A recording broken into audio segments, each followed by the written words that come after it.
Good morning, folks, and happy Halloween. Bill Gallagher of ThrabenU here for another Legacy stream. Today we have a Dealer's Choice stream, courtesy of the Innistrad Revenue Service, and I saw a deck very similar to this one in the 5.0 decklist dump, and I thought, it's been a while since we've played a nice BS Stompy deck on stream. It's probably time to revisit that. So there was a deck list that I think got 19th in the challenge. Let me give that player some credit here. It was Curtis Axel, and they had an okay finish. I think it was the same weekend as Eternal Weekend with this deck list. I made just a couple of substitutions, and I'm going to run with that. They were playing the Voracious Hydra. I'm going to play Managorger Hydra instead. And then they had another Voracious Hydra and a Vivian Reed in the sideboard, which I'm going to replace with Dismembers. Snorlax is no Dino. Report.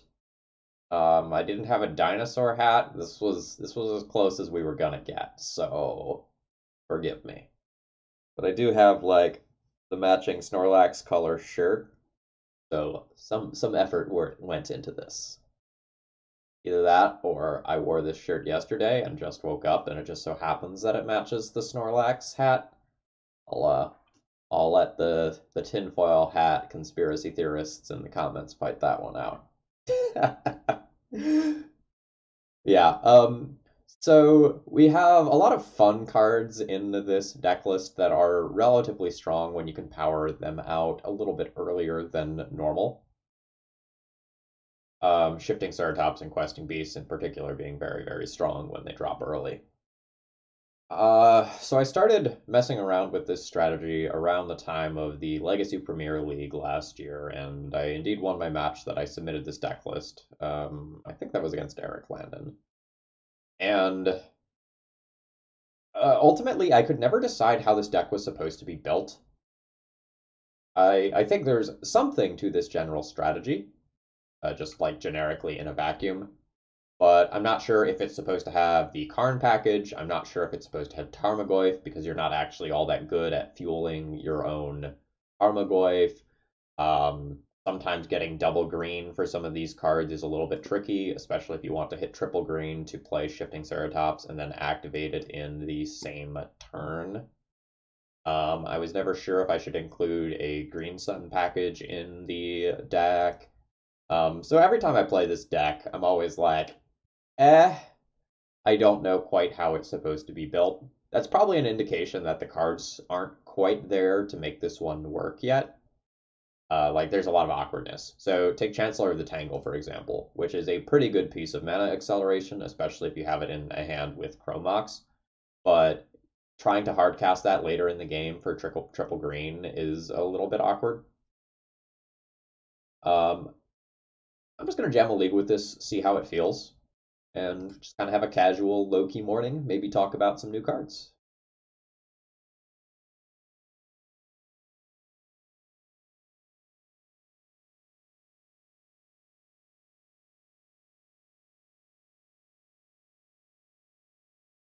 Allosaurus Shepherd doesn't work super well in your Chalice of the Void deck. Like, it itself is uncounterable, but a lot of times, in order to make a card like that really pop off, you need uh, you need more one drops. You need a lot of things that you can vomit on the board in order to take advantage of that's effect. And a lot of times those are going to be your one drops, right? This produces a turn 1 Trinisphere followed by a turn 2 Tireless Tracker or maybe Planeswalker. We'll keep that.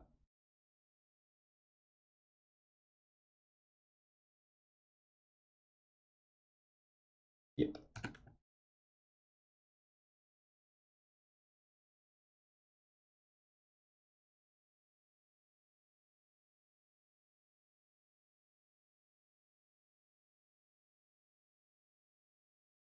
This is interesting.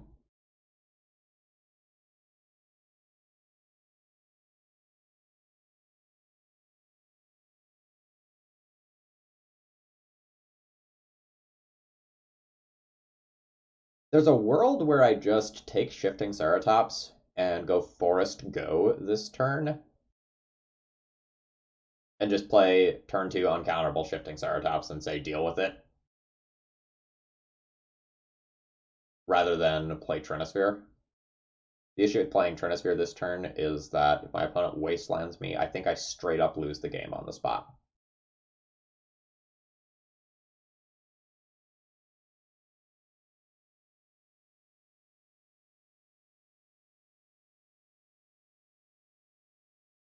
I think I'm going to take Shifting Ceratops.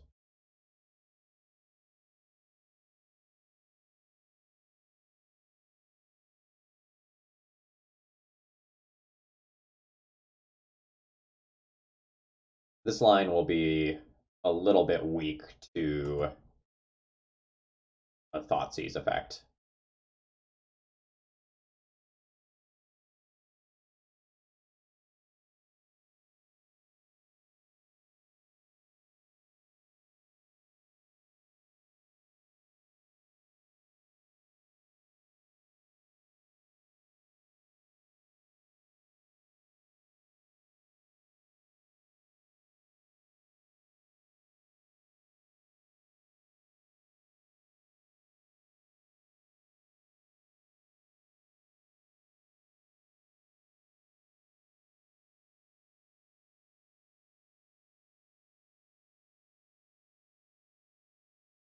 Fetch Fatal Push also is not ideal.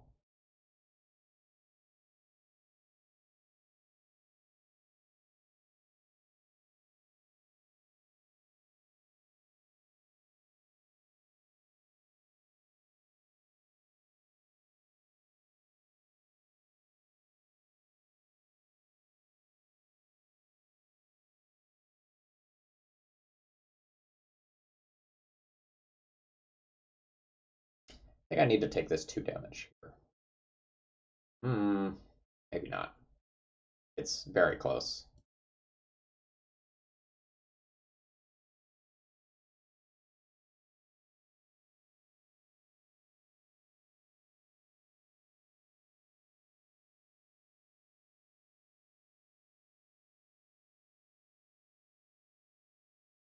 Don't do it.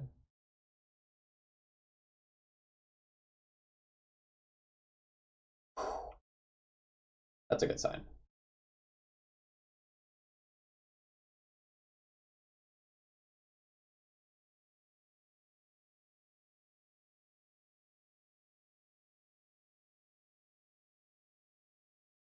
Wonder if my opponent will play around Spirit Guide block. They will not.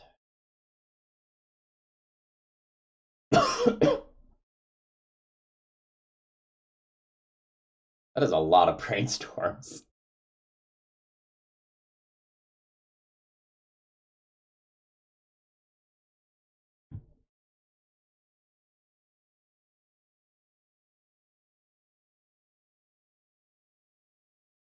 The immediacy of protecting my life total matters a lot if my opponent just plays a Tarmogoyf on the next turn.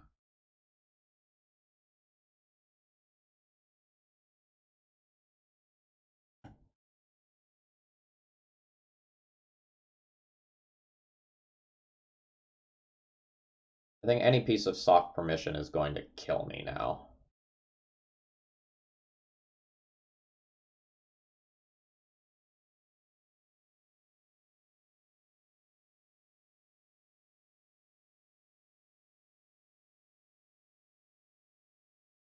And I haven't given my opponent a chance to counter my stuff, really.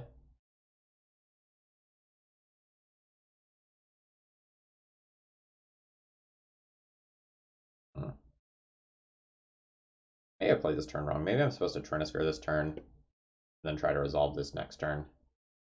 That's just like so bad versus something like an Oko, though.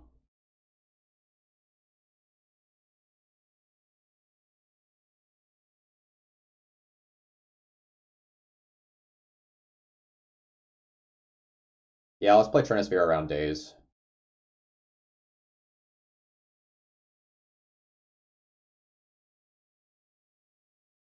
And go to 8 and try to kill the Delver.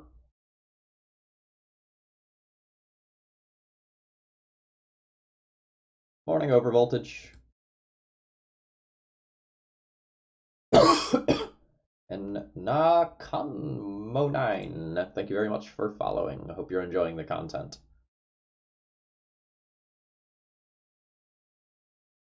Yeah. Can't play another spell, I don't think. The opponent has a Hooting Mandrills that they're trying to cast and can't.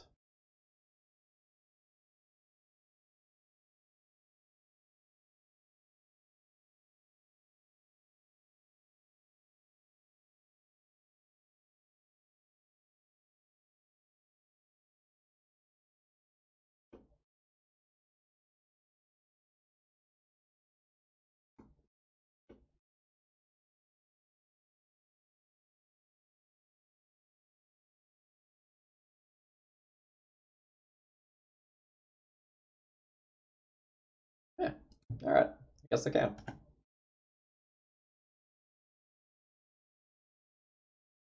Do I have outs for this? So, kill the Delver.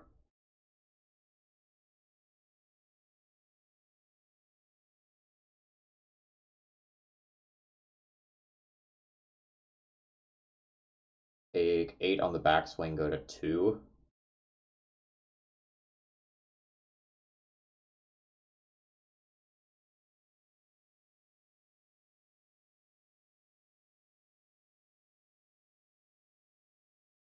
Can't cast Bridge if I draw Karn next turn. Nope, I'm dead.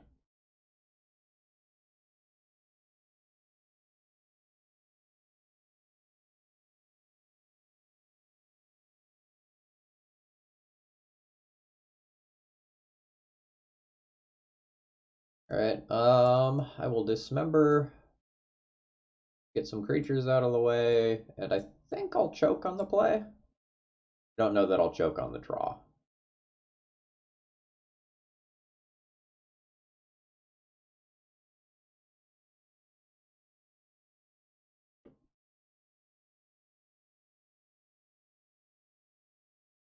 I lower threat density. Karns don't immediately impact the board, which is kind of rough. Maybe I don't Karn.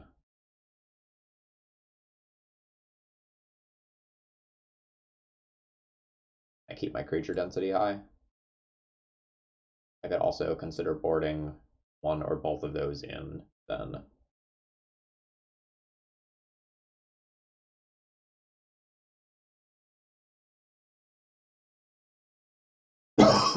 Excuse me.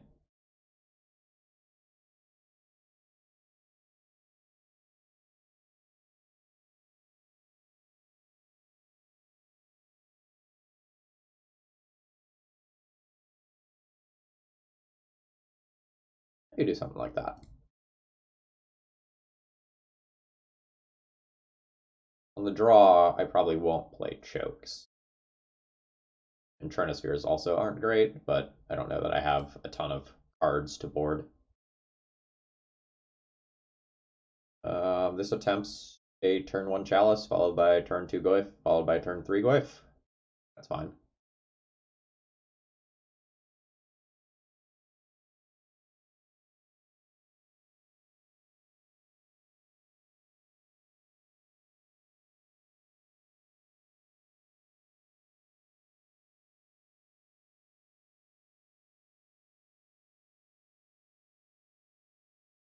Also, this hat is getting warm. I hope you enjoyed it for a little while, but we're we're done with the Snorlax hat. Snorlax hat plus headphones is rough.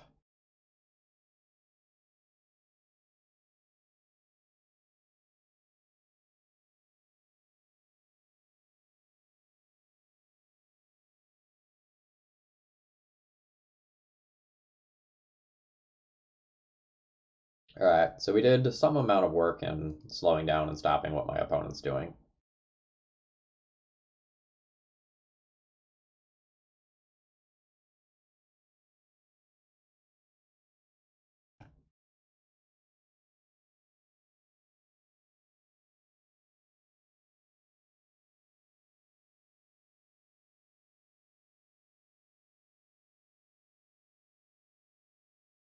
I sandbag the fetch land.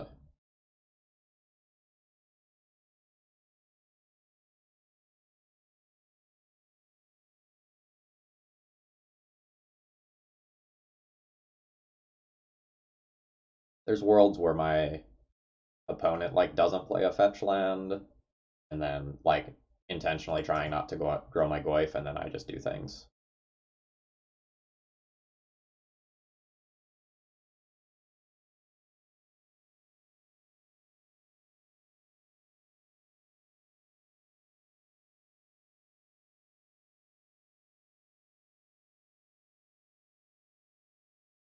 I think I don't fetch until I go to attack.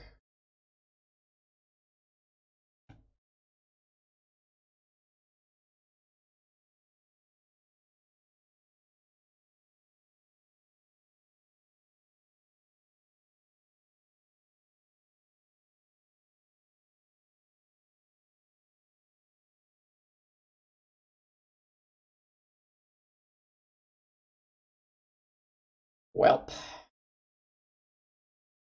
That occurred.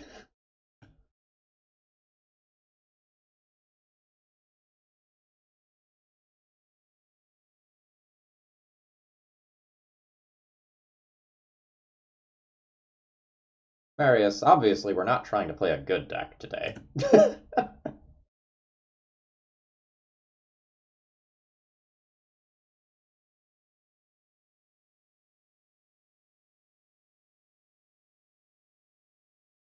My opponent just like vomits multiple Delvers onto the board or something this turn. Not great for me.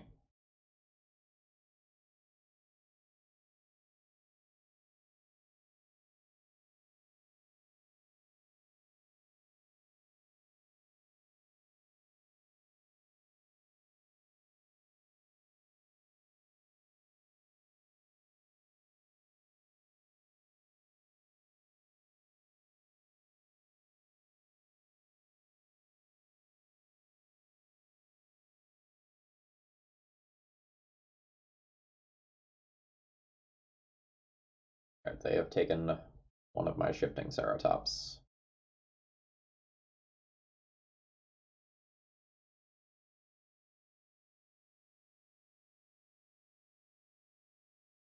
Okay, no threat on the board. Good news for me. There's a threat hanging out in exile that can pressure this Farouk, if that's something that I get to resolve. If I draw a land, I'm gonna play Shifting Ceratops.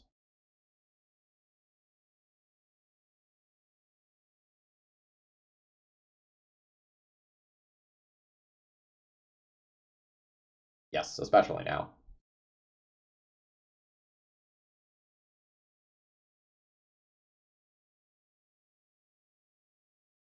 Pay green, give it haste. Battle.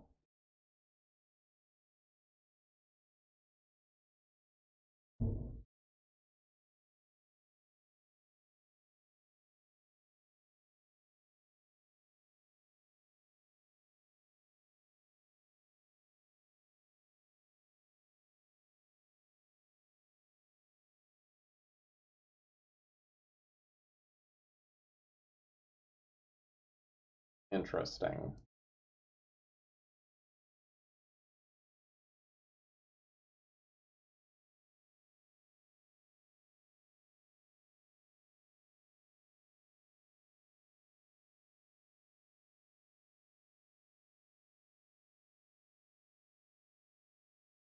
I can play Chromox and put this under it, and then I can play this around a Spell Pierce.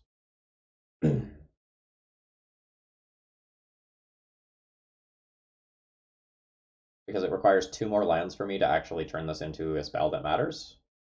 This also potentially lets me cast this without using my Ancient Tomb, which is kind of cool.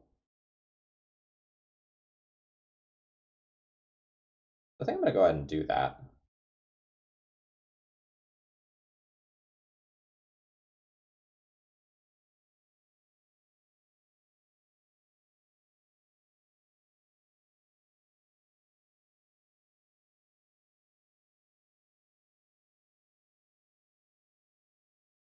Force of Negation. Force of negation.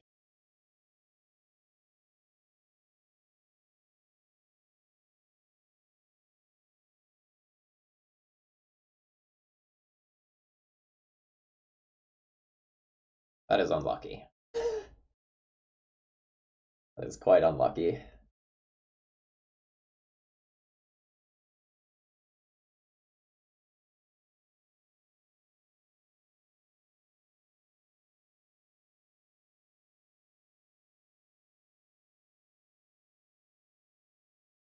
Okay, like maybe we get a free Delver out of this. I think I hold this for Thoughtseize reasons.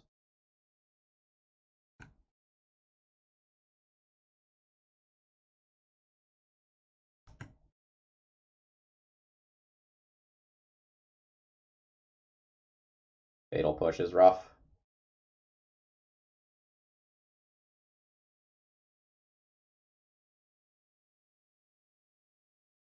Yeah, Trample, Reach, Haste.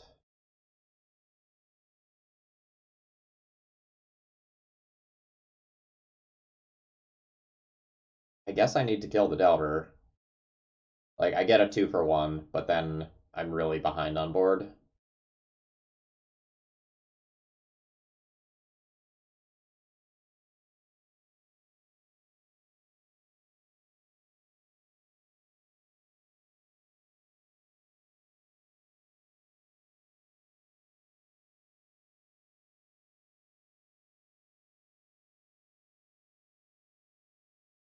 But maybe the way I win is my opponent attacking with Tarmogoyf, and then a hasty Ceratops closes the game. Like, maybe that's what I'm playing towards.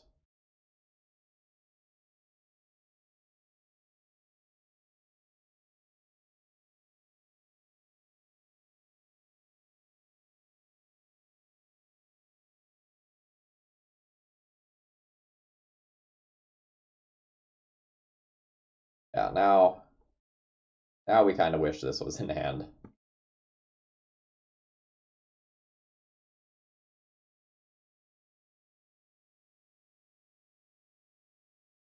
God, and another one so that I can't hasting shifting Ceratops and steal the game.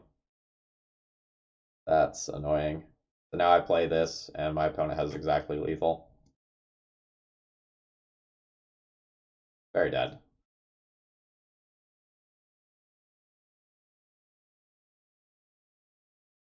What a, like, perfect sequence of things to beat me, though, at the tail end of that game. Like, opponent has one card, it's the Force of Negation for my Planeswalker after I play around Spell Pierce.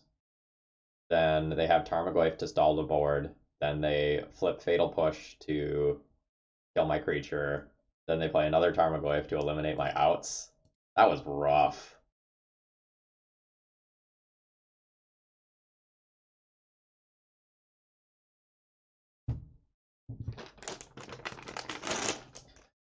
Historically, though, the Delver decks have been pretty good against this Stompy deck.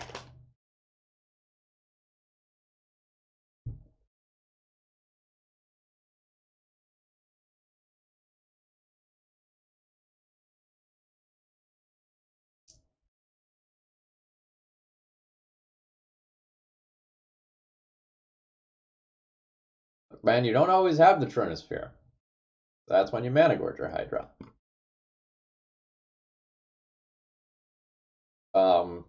The list that did okay in the challenge had Voracious Hydra, but I found Voracious Hydra clunky as just another card that has green symbols in it. So I cut it.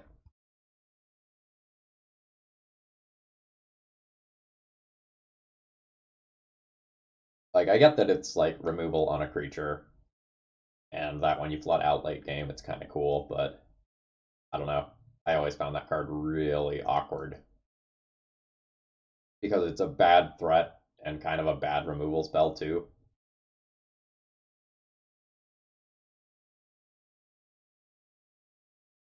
I've tried the first Eroan games in this deck.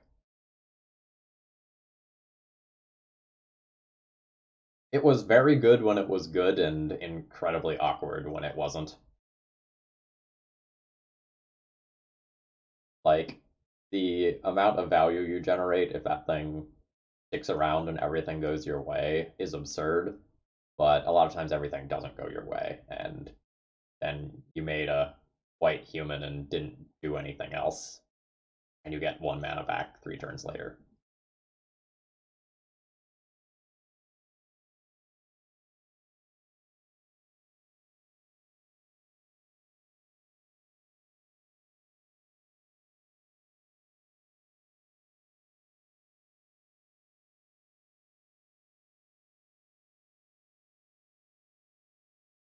Well, I'm keeping this hand. We'll figure out how to play it later.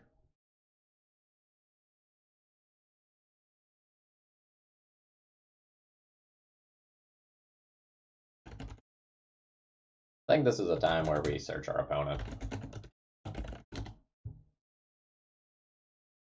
So sometimes on Painter's Servant, nope, very consistently on Painter's Servant. In that case, just like YOLO turn 1 Karn. Probably.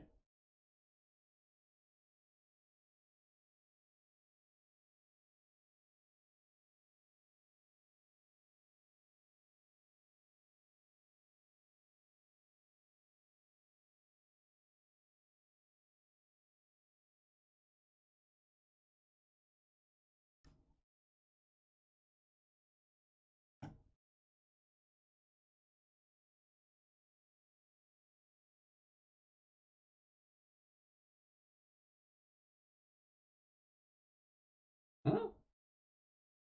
Stand still.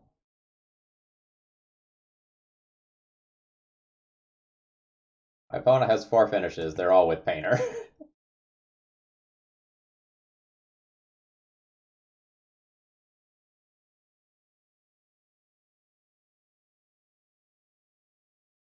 I need this Chalice of the Void in play before I can play Shifting Ceratops. I just need to protect it from Swords to Plowshares. Very important.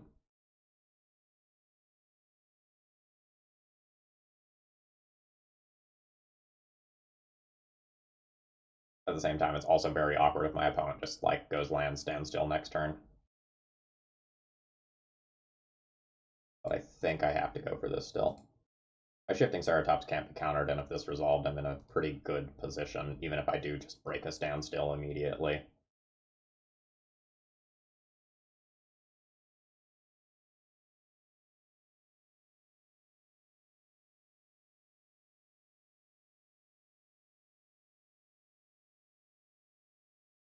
Break it immediately?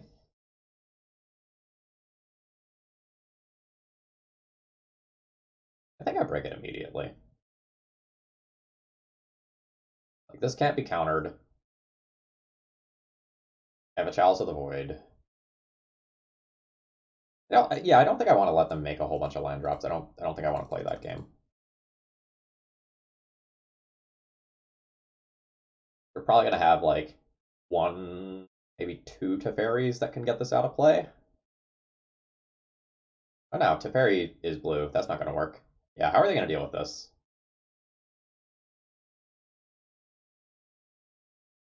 Council's Judgment? Council's Judgment would beat it. No, I guess I could like Teferi bounce a Chalice, then plow. That's how they could do it.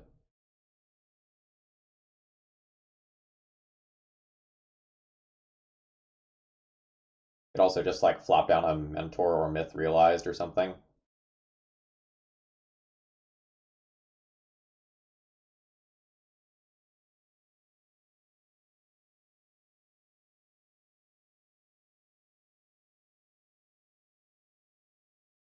Well, I don't mind that.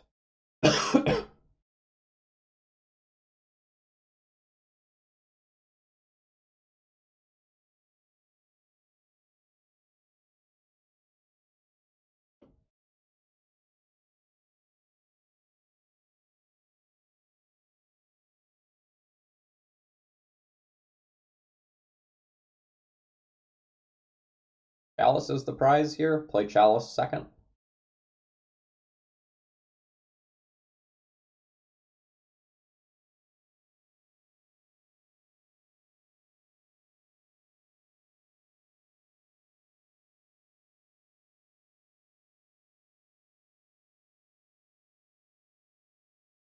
Maybe this gives them more information.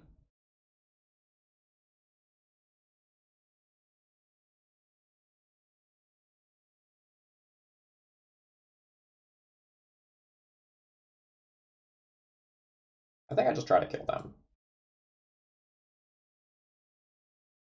I don't know that I want to give up 5 mana to try and kill a Teferi when my opponent is probably dead before that Teferi gets to bounce something again.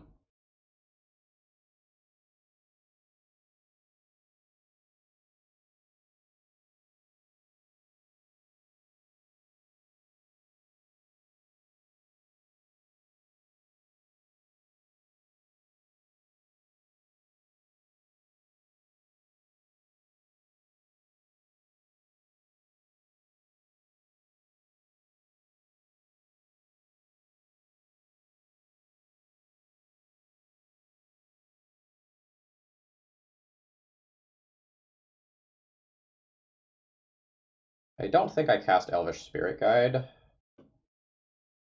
A reason to is to make Tarmogoyf plus Elvish Spirit Guide lethal if something happens with Shifting Ceratops. A reason not to is a Supreme Verdict.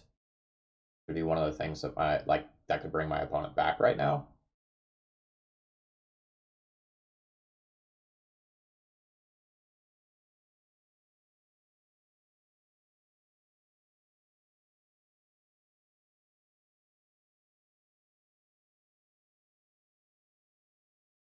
I think I'll go ahead and cast. If this gets countered, it also grows Tarmogoyf to a 5/6.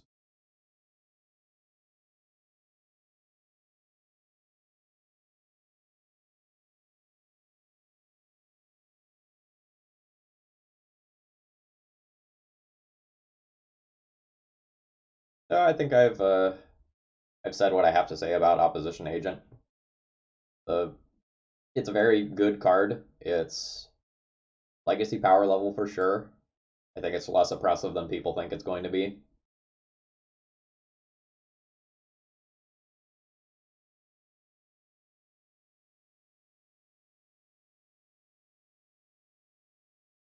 Choke is probably the only thing I do. I could also board in Sorcerous Spyglass.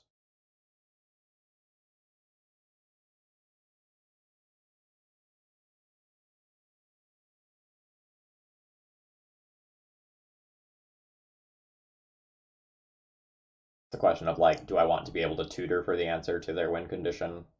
The answer is probably. Maybe cut our Chancellors for the 2 chokes and call that good.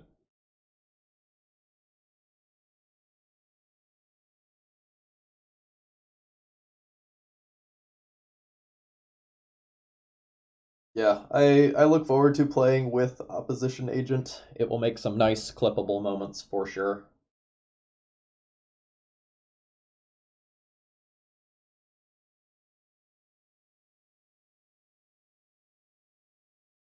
So this hand doesn't have fast mana, but like, damn, it has threat density. So I think I'm going to keep this.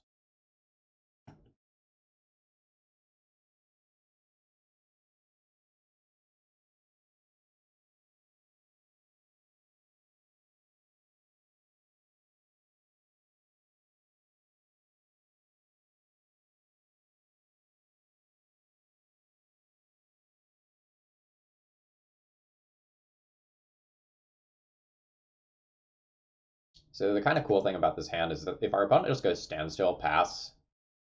Oh, oh, you kept a sketchy hand that had a force of will. You kept a sketchy hand that had a force of will. That is not the way this hand is going.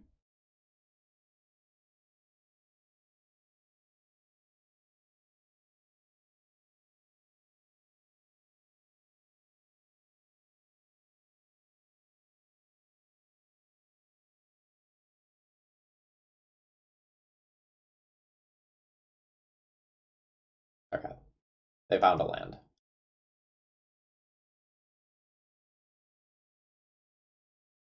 Why on earth would you get... Oh, I guess they're assuming... Never mind, never mind. Take it back.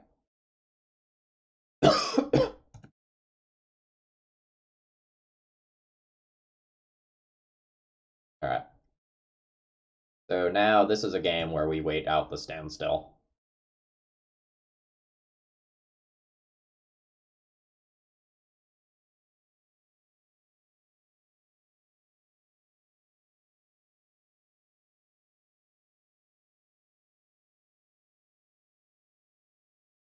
Okay, you just, well, that worked out for you.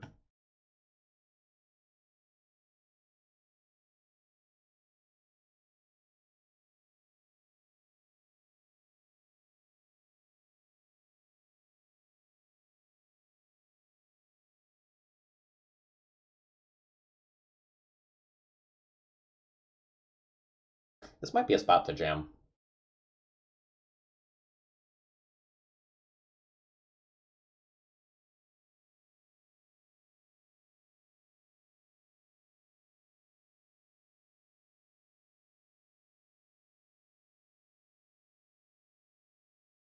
I just try choke into choke on two back-to-back turns.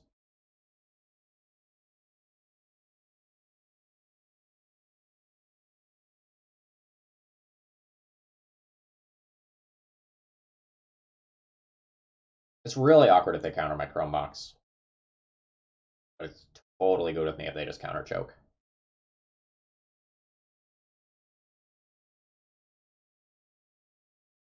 Alright, let's go.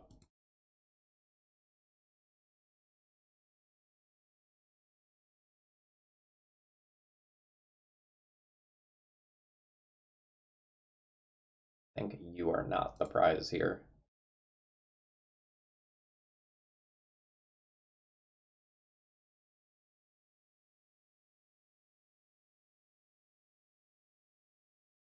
That's good for me if they don't find the counterspell.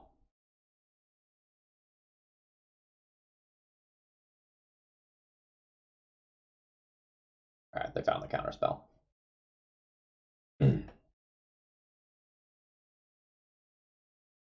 The choke traded for most of standstill there.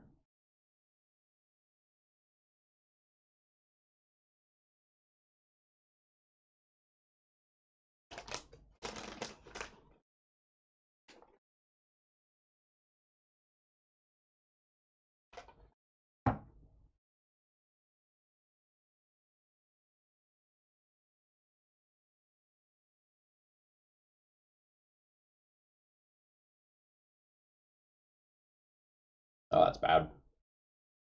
Now I can bounce the choke that I'm planning on slamming. Drawing a land on my end is insane now, though. Oh, JK. This line's really good for me. They didn't play around another choke effect.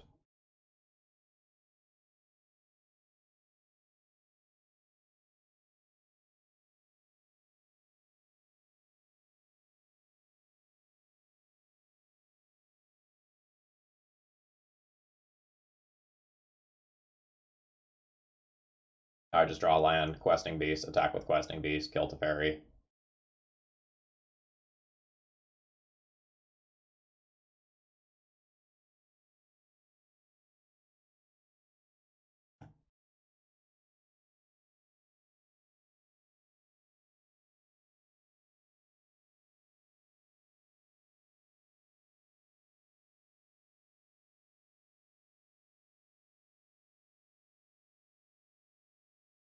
No, I want two different haste creatures, because the first one likely eats it.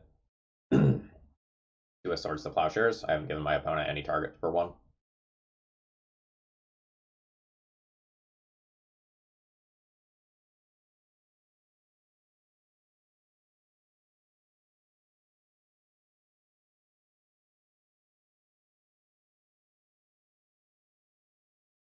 Really interesting which one of these I play first.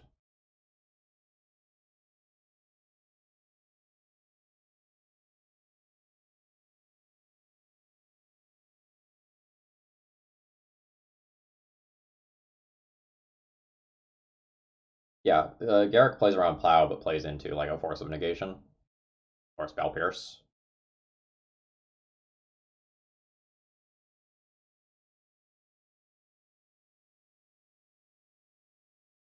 I think I just try to jam haste threats 2 turns in a row.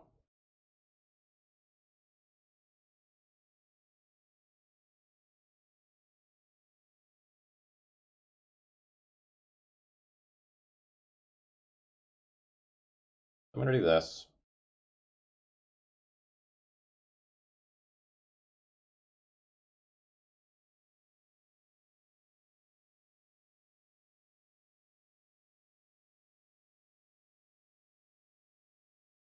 Oh, I don't love that, like, if I play Garruk, it doesn't take this off the board next turn.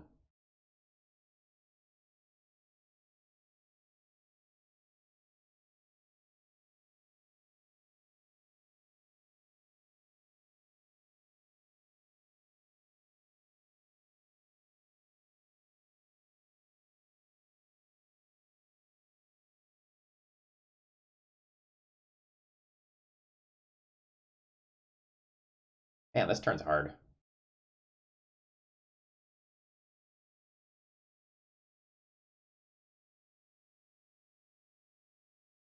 I'm gonna go with Shifting Ceratops this turn because it uses all 5 of my mana.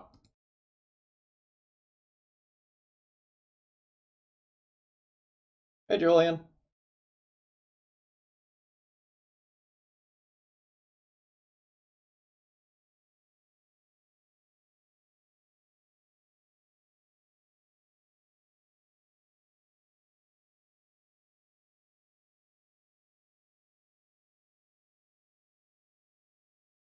Well, I want to kill the Teferi as soon as possible because one of the ways that this choke doesn't win the game is my opponent being able to bounce it with Teferi.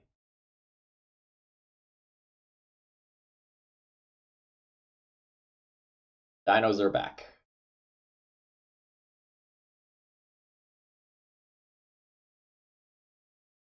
Also, I find it absolutely hilarious that you weren't following me previously, given all of the things that we've done together. All right, you get haste.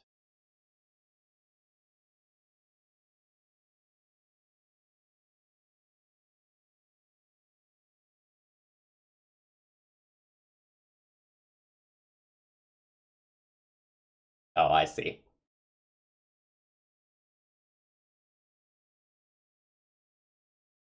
That was red in my opponent's deck as well.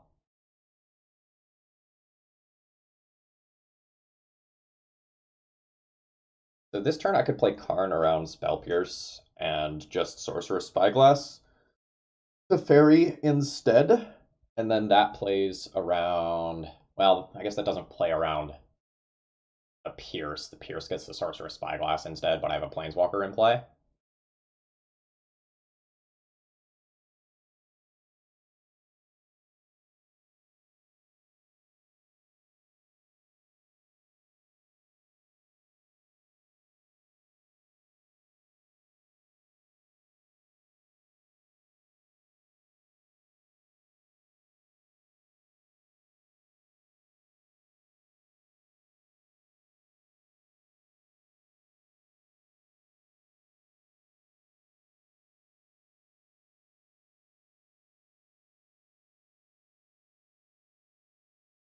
Okay.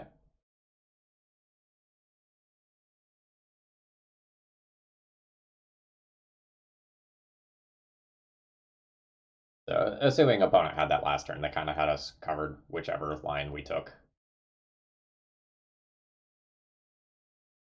Ooh. And now attempt to punish that with Questing Beast. 2, 4, 5, 6, 7 mana. I don't get to do both. It's so good if Questing Beast gets to connect this turn. I don't think I get to pass up on that value.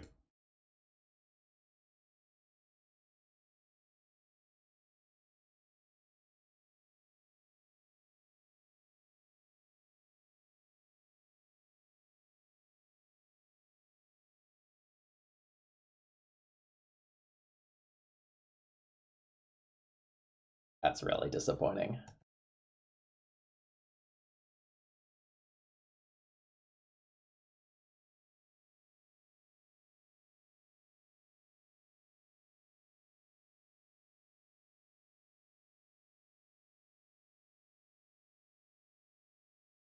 That's okay. At 7 mana, I still have Garruk and Choke next turn.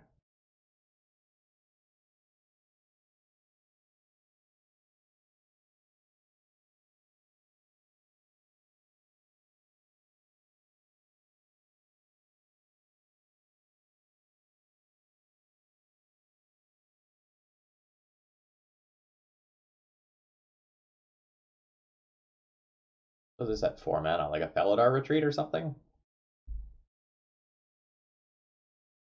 Ah.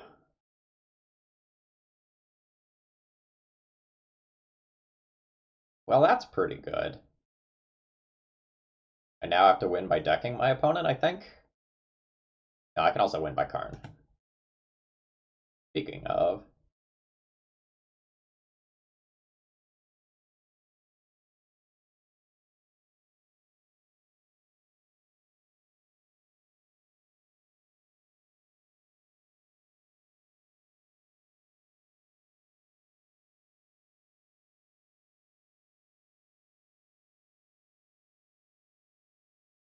Resolve Karn?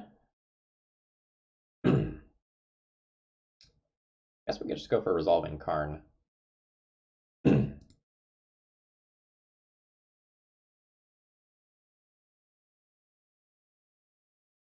There's a temptation to try to win the game with Karn in one turn at 10 mana.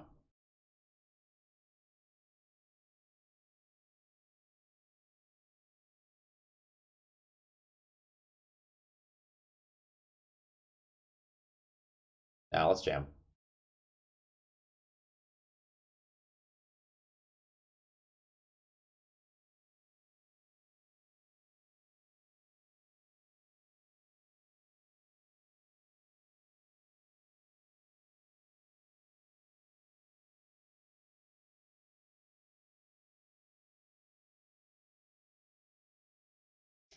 I wonder if I'm supposed to go for liquid metal coating first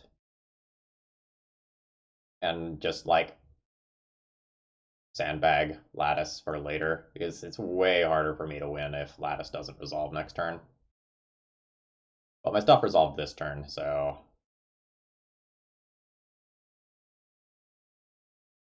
let's grab Lattice.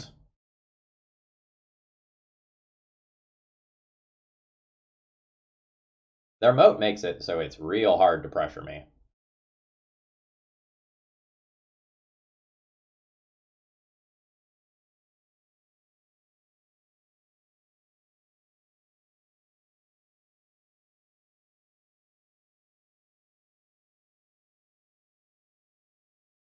All right.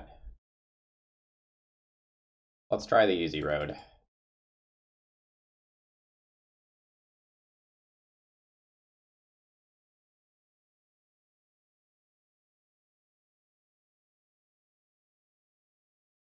Okay, they drew Force of Will this turn.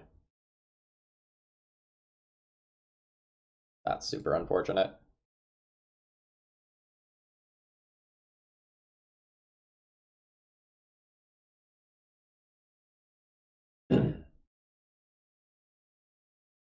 I actually think I take Sorcerer Spyglass here.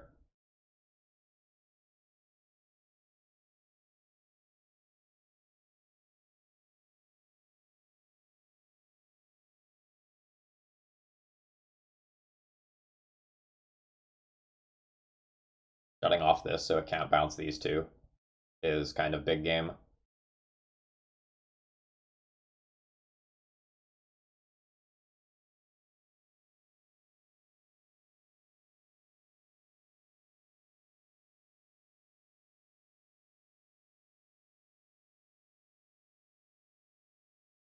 Okay, hold on. 2, 5, 6.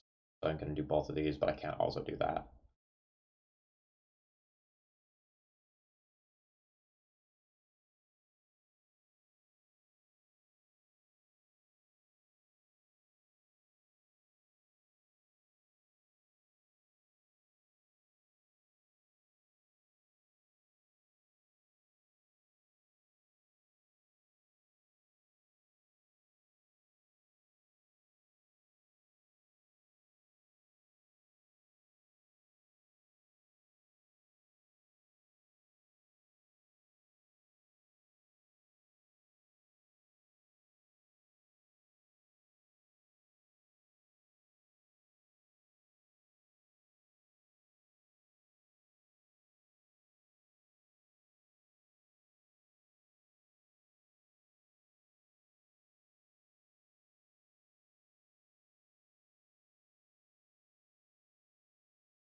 Okay, I don't really understand the... Well, I guess fetching means I can't shut off the fetch, but I'm obviously going to shut off the ferry there.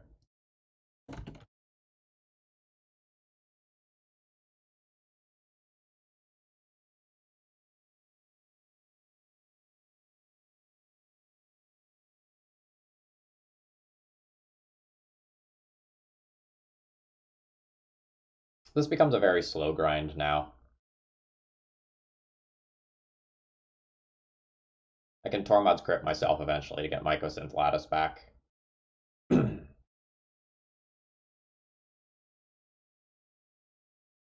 Hell, I'm with ya. Tireless Tracker's a fine pickup.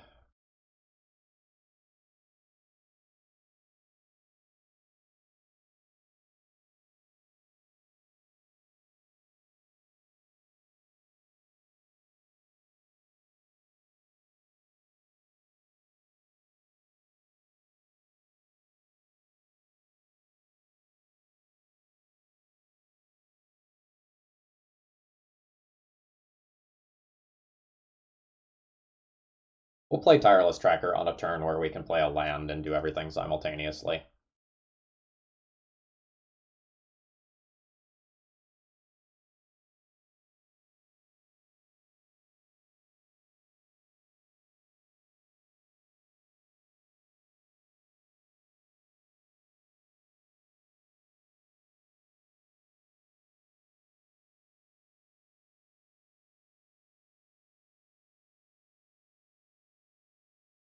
Alright.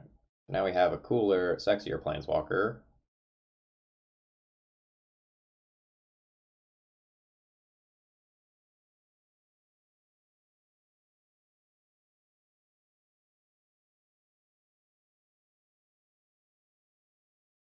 Fetch line is probably just better than something like Shifting Ceratops at this point.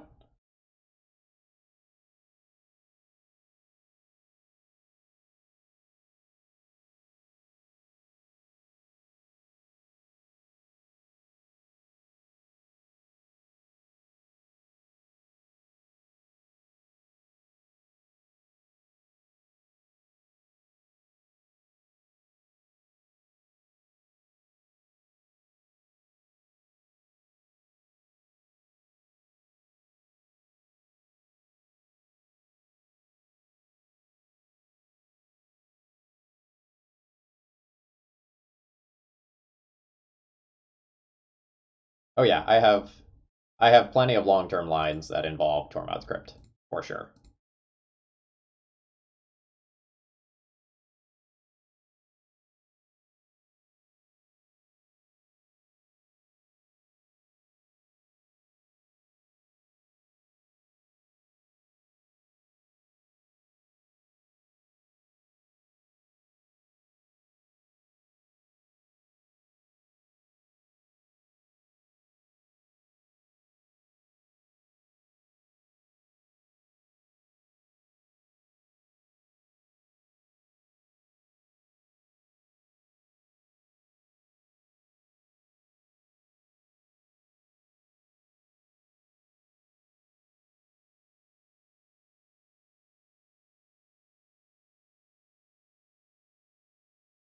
Ooh, a new Chalice.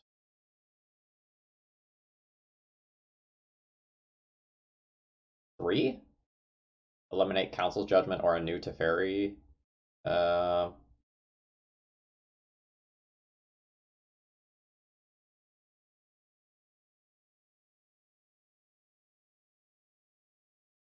yeah, 3 sounds about right.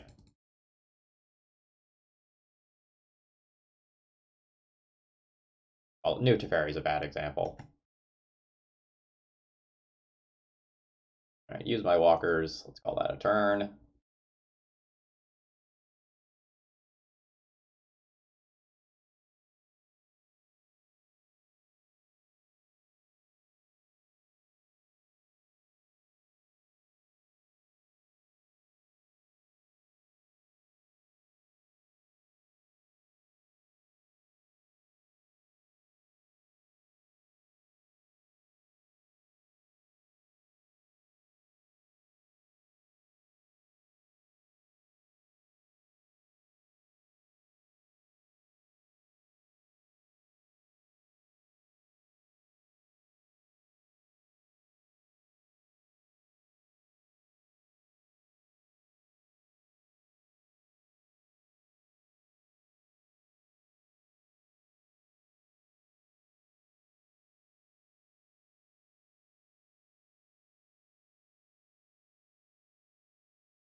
All right. Lol. Whoops.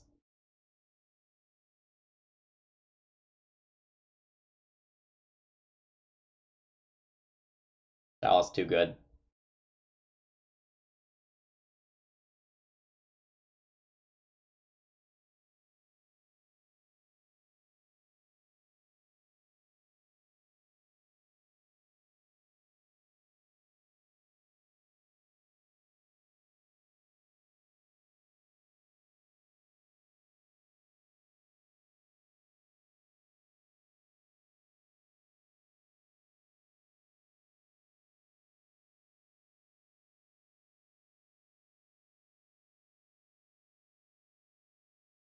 That's pretty good.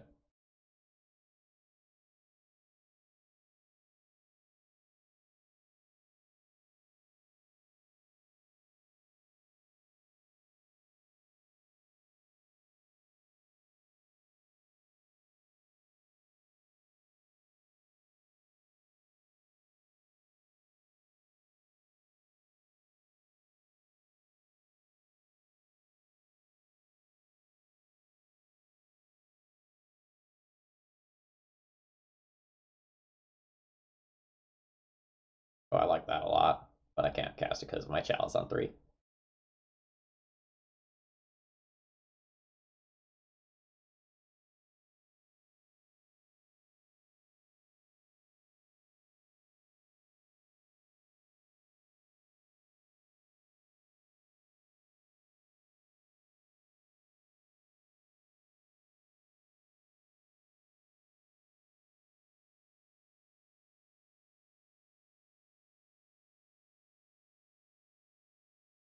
Not the most exciting game, but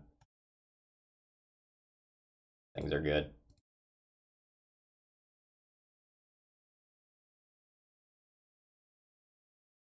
Should really just probably stop doing actions that don't contribute to me winning the game in terms of clock reasons.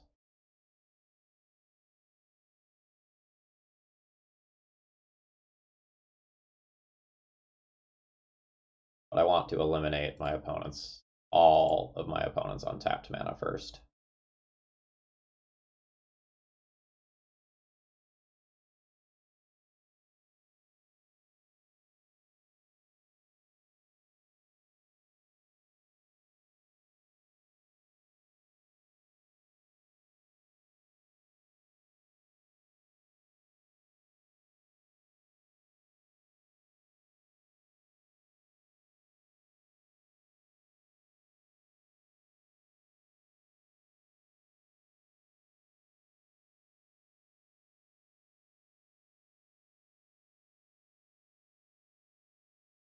Yeah, but then I'd have to reset them. I want to do that. I don't need my own upkeep stop, though. All right, so go ahead and minus on this. Yes. Pick up a Tormod's Crypt. Cast a Tormod's Crypt.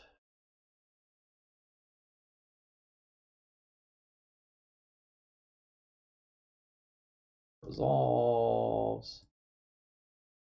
Will exile my own graveyard.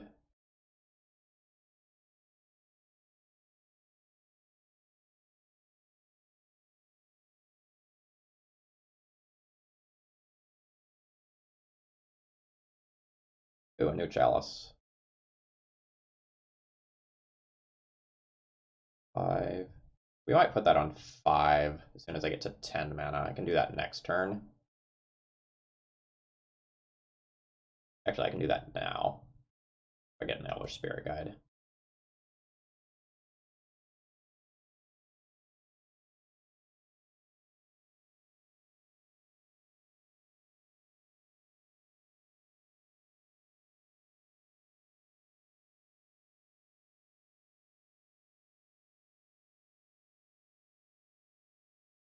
That's how you play Prison.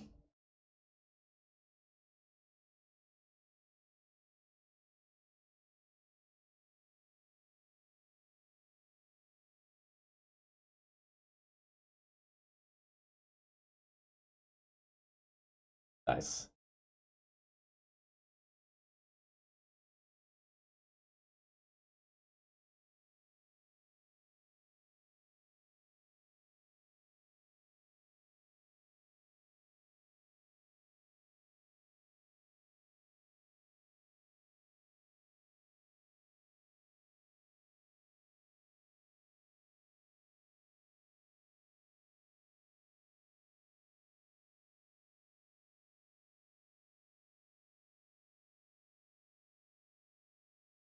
so Mycosynth Lattice has resolved. Now I'll just kill my opponent with a Walking Ballista in a turn or two.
The slow death.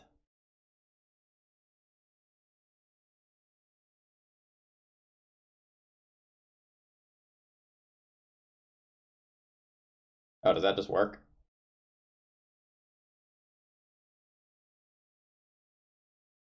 Neat.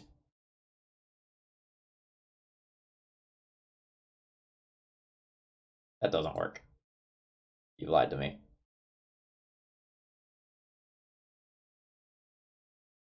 Oh, now shoot it. I see.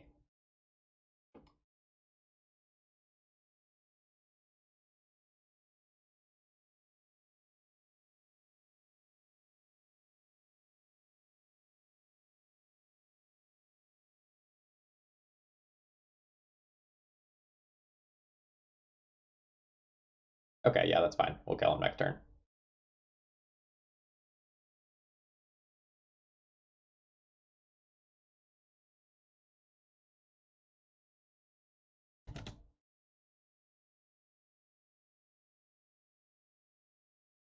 My opponent has given me the nice work. GG's. Whew.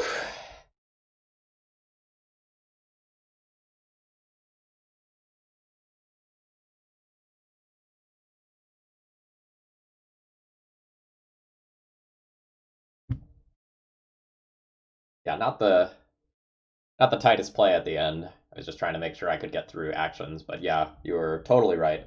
Animating it and then using 4 clicks to kill it with Ballista is just better than like 3 turns plus way more clicks to tap all that mana. Yeah. Happy Halloween, everyone. Hope you're having a good day. I know a lot of the usual Halloween festivities are sort of off the table, so to speak. But hopefully you're still doing something cool. I'm going to be watching Hocus Pocus tonight and making a big dinner.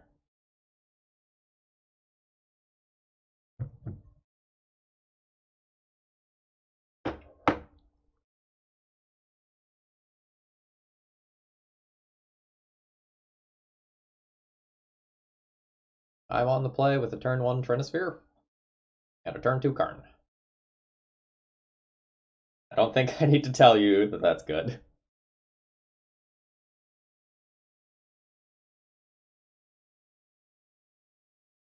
I know I can turn 1 Karn, but Trinisphere is just going to be safer.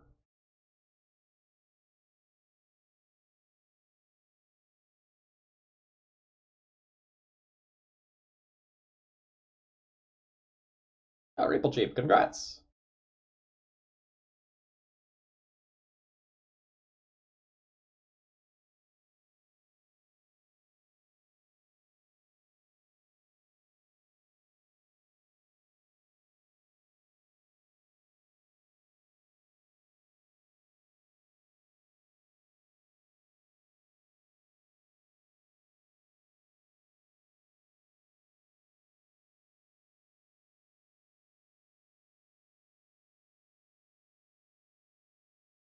Oh no.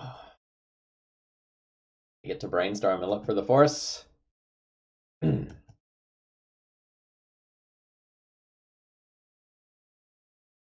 Nope, that's just straight up the concession. Whew. All right.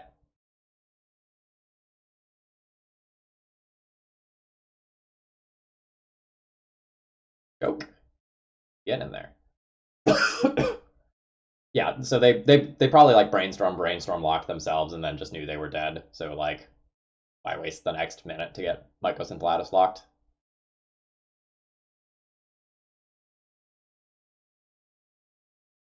Yeah, we're playing against a Snowco deck of some nature. Dino Dave! Hope you're enjoying the dinosaurs. Get some shifting Ceratops into play this round for you.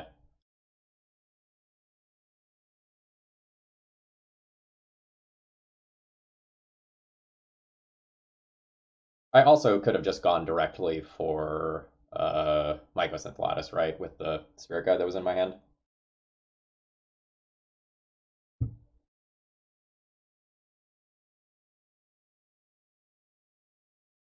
Microsoft lettuce. Sounds delicious.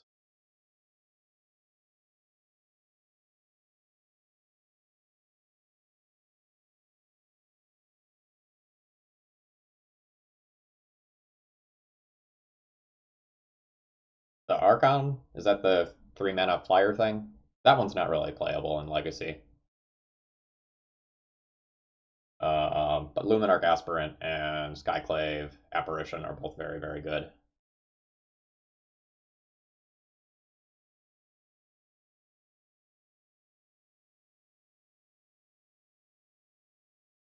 I don't really love this hand.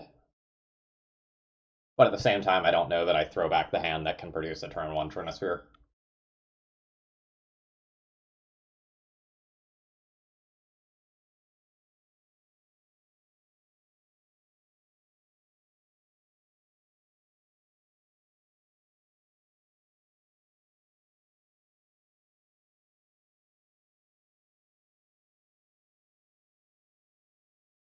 Oh, wow, just resolved.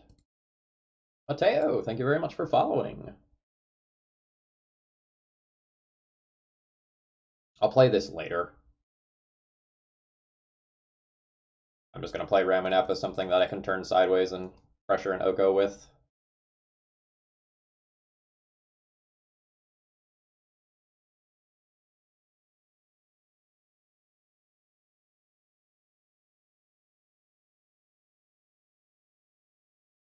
Well, that's mighty interesting.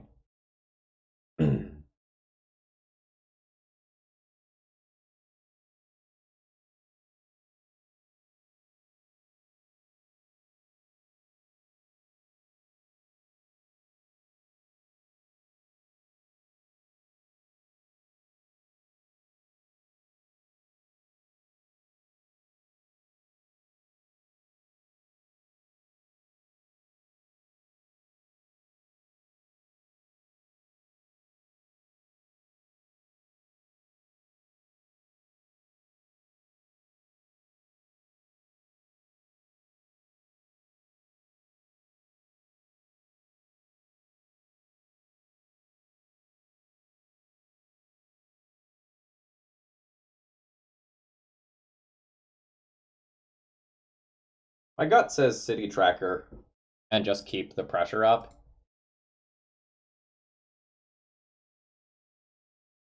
It's slightly awkward because like it exposes this to removal spell before I get value out of it, but like the land that I'm yeah, that's okay, assuming I don't get like Dead of Wintered.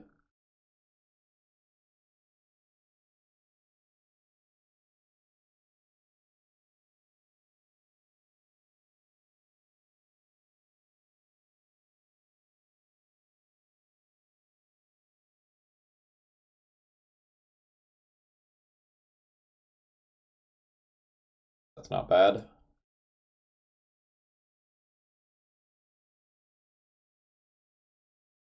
Oh yeah, there's definitely things that can go wrong if I just get Dead of Wintered here. Yep.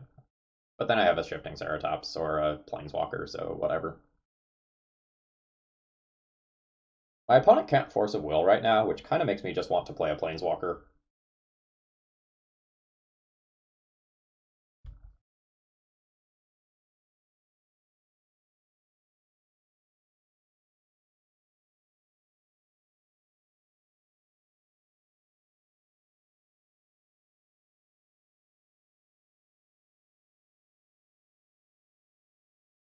Not having the City of Traders as a recurable land now kind of sucks.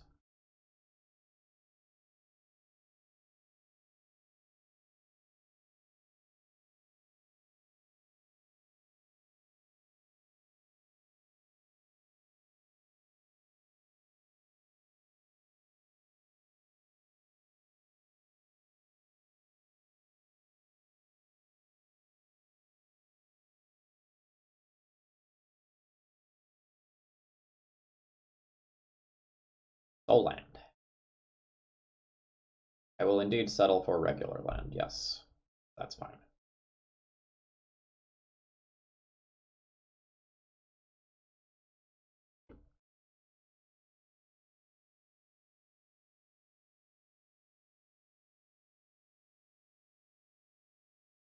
That was really weird. I couldn't see the other ability.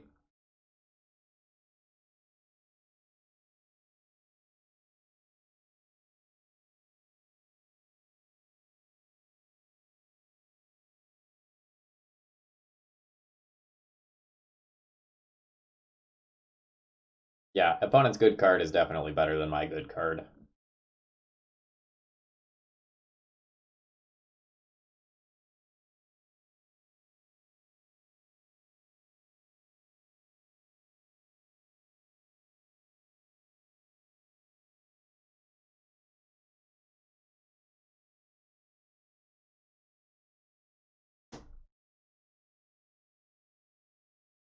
Cast a couple more spells for me, opponent. Throw my Hydra.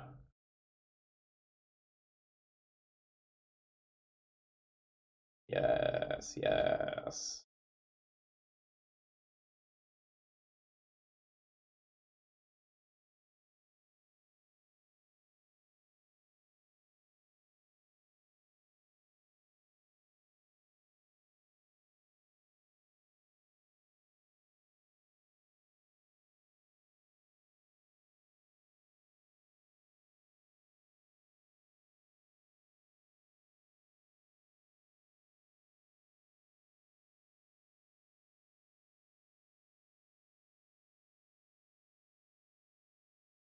I think I just trade. The world where I also just chump. Actually, I just chump. No, my opponent hasn't activated Oko yet.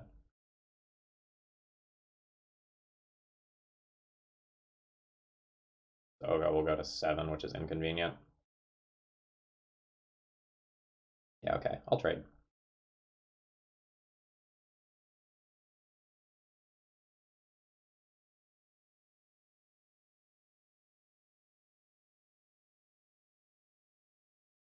Oh shoot, I had my log open to a previous turn. Yeah, I fucked that up then.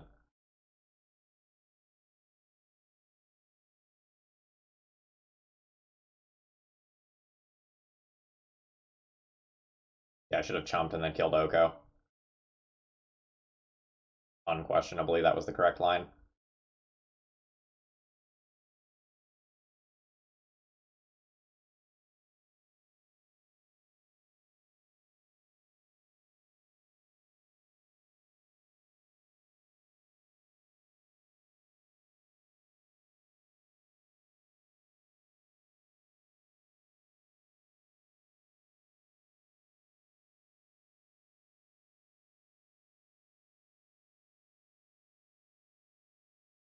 Alright. Let's start with the attack and see what happens.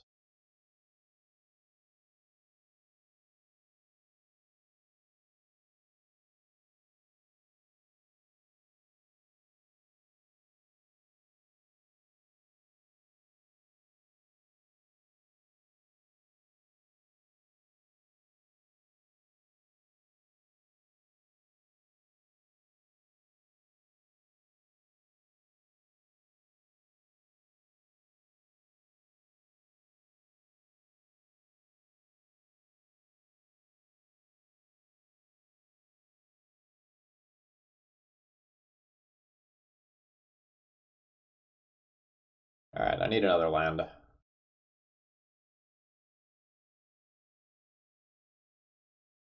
Yeah, but if I had just chumped with the wolf instead, that Oko would be dead right now, because I would have dealt one more damage. On me.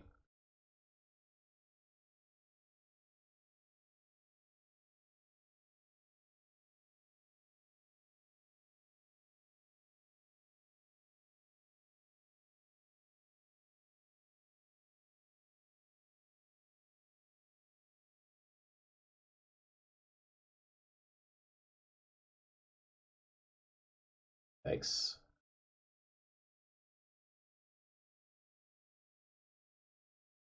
Soul Land's so good this. Oh, no, I can't cast it! I mean, I still get the Oko this turn, but Uro is a problem.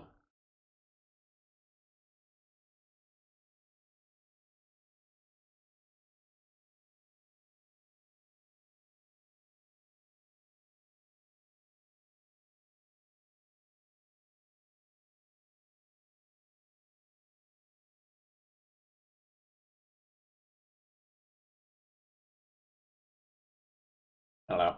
Maybe I can just like shifting Ceratops, kill them after walling Uro for a couple of turns.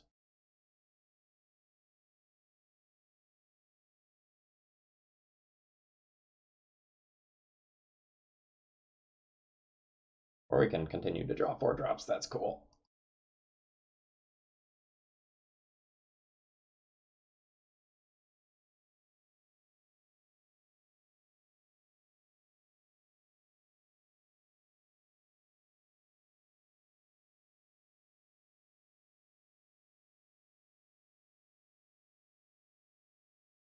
Rough.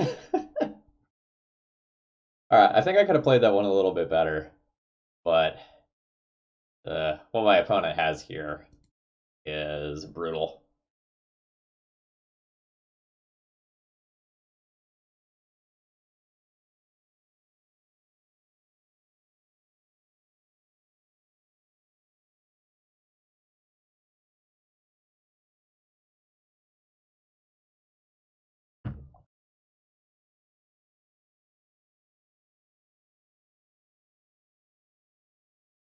This hand doesn't really do anything.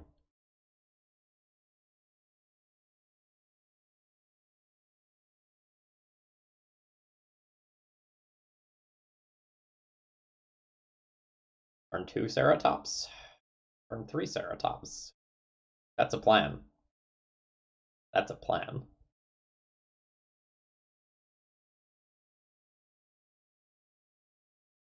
That's a plan.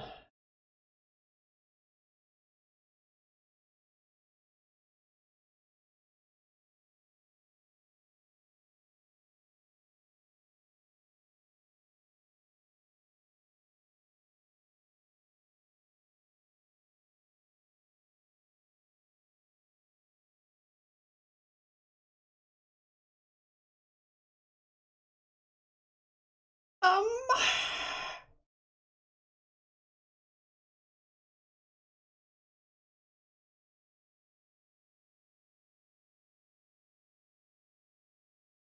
No. No. Stay the course. Stay the course. Don't get distracted by the 20 sexy 19 card.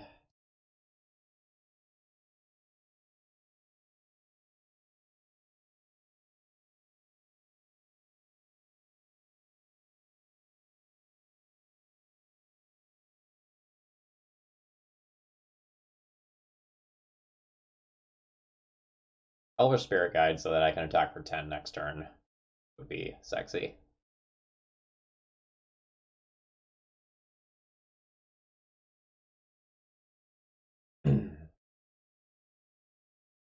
Well, I'm gonna need another land, but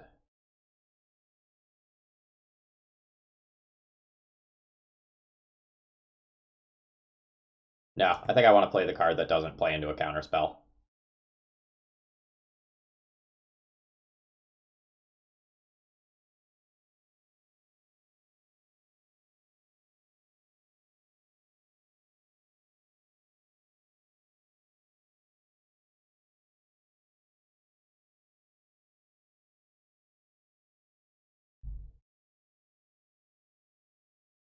Dead of Winter. Dead of Winter is what you're thinking of.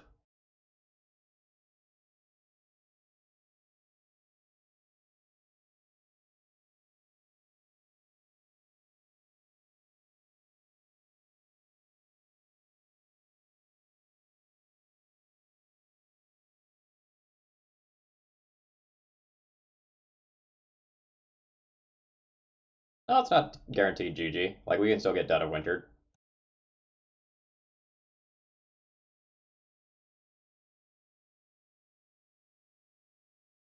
But then they'll be at, what, 3, maybe 2 life? And Questing Beast will be lethal if I draw a green card?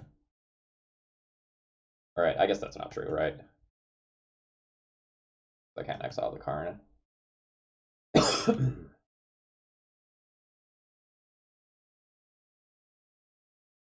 God damn it.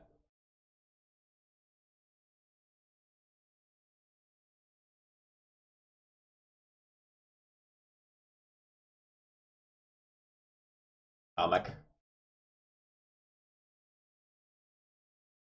Now my opponent will just rip Uro and regain life and nothing matters. God damn it. That's so fucking frustrating.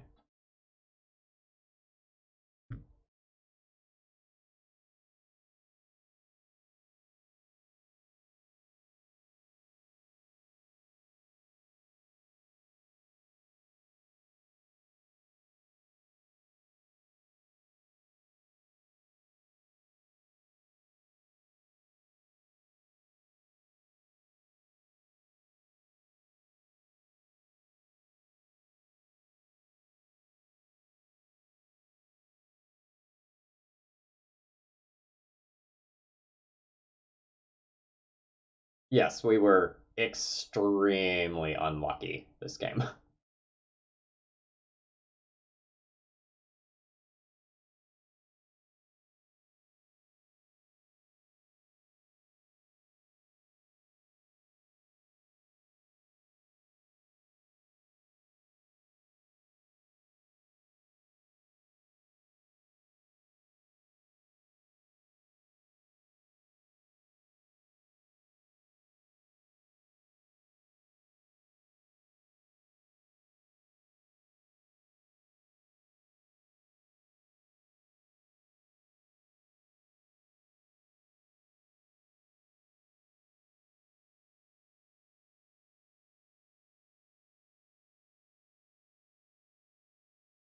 Yeah, overvoltage. That's the plan.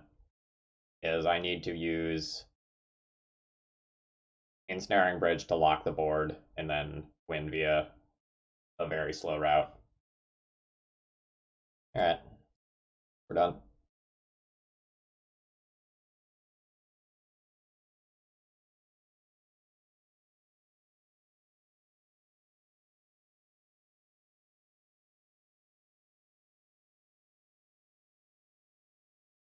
I think we win that game most of the time.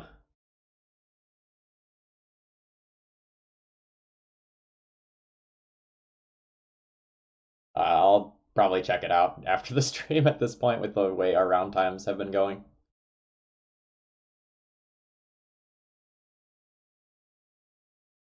I don't love this hand. A single counterspell, piece of discard, or whatever kind of knocks me off balance. But like I said before, I don't think you get to throw back hands that can produce a turn 1 Trinisphere.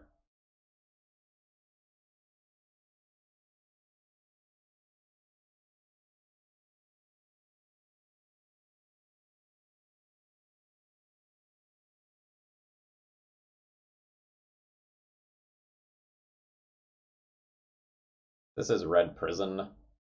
My hand is big poopy. Big poopy. My opponent has said good luck, have fun. 100% Red Prison. Yeah, that mountain's cool.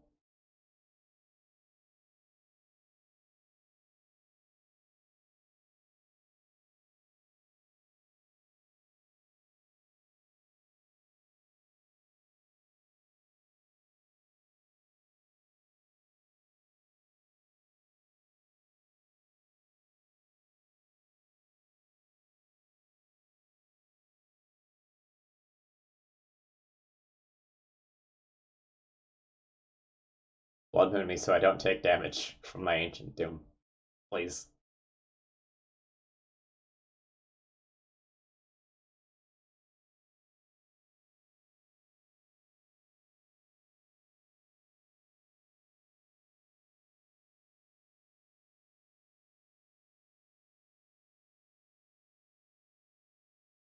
Oh fuck, Blood Sun is so good against me.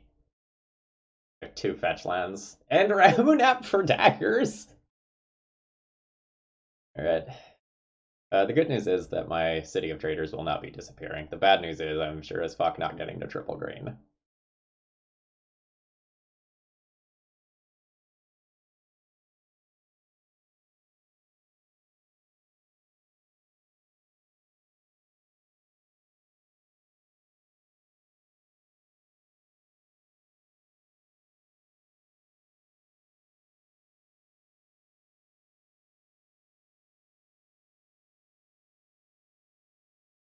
Oh, we're screwed.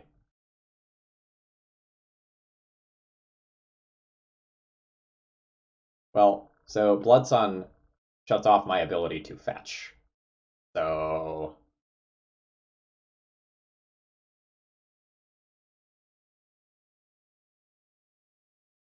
I gotcha. How big are you? You are a you are a 0-1 right now. That is embarrassing.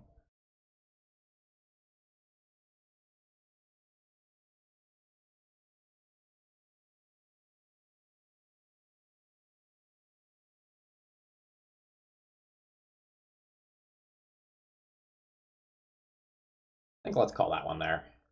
I just don't think I'm going to beat this. Like I can play out this Tarmogoyf if my opponent can minus at any point. Clear both my creatures. My opponent has 6 stable mana. Um, we're not fighting back through that with the position that I'm in.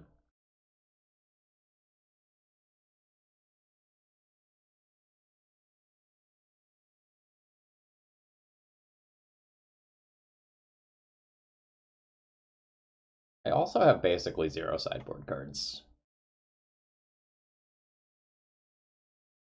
And my Tarmogoyfs suck.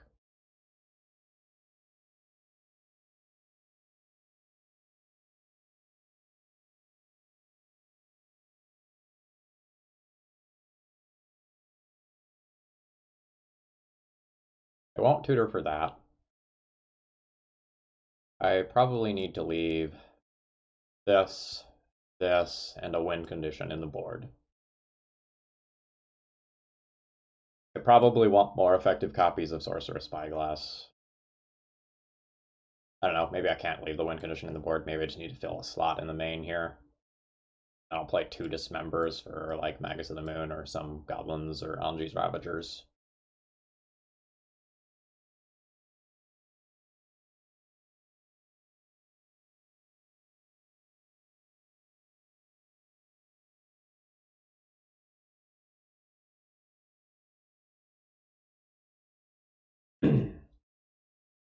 um,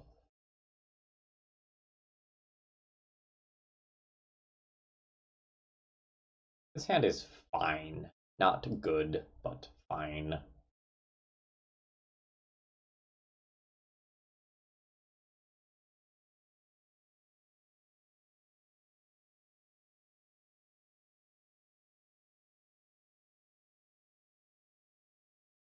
Once Upon a Time actually makes the opening hand considerably better because I get to put an instant in the graveyard and a land in the graveyard off Wooded Foothills. So that means that Tarmogoyf at minimum is a 2/3 for this match.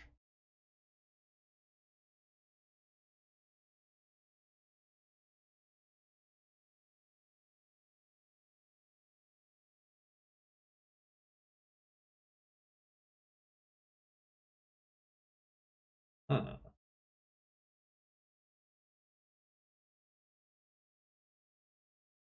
How is this hand playing out? Probably Wooded Foothills fetch this turn. Tracker or Goyf next turn. Karn the following turn. I can just keep a hand that lets me turn to Karn. by taking City of Traders. Maybe I'm supposed to just do that. That's more powerful than anything else I can do with these sets of cards. We'll go ahead and take the City of Traders, beat on Ancient Tomb, and pass.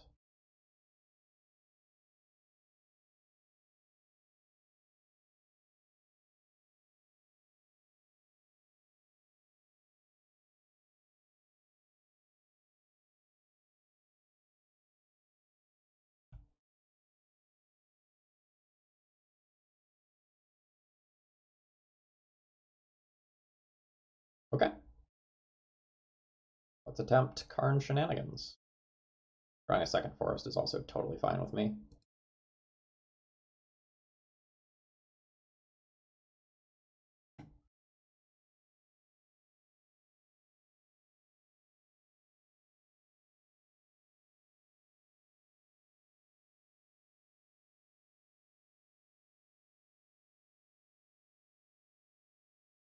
We will attempt coding and try to coding, blow up a land, and also play something that holds the board next turn.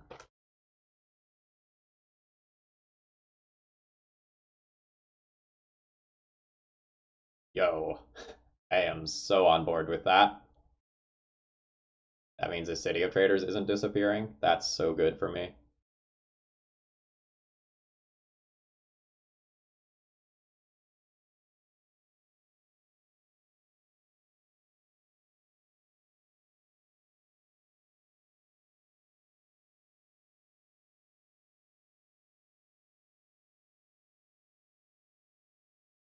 Two, three.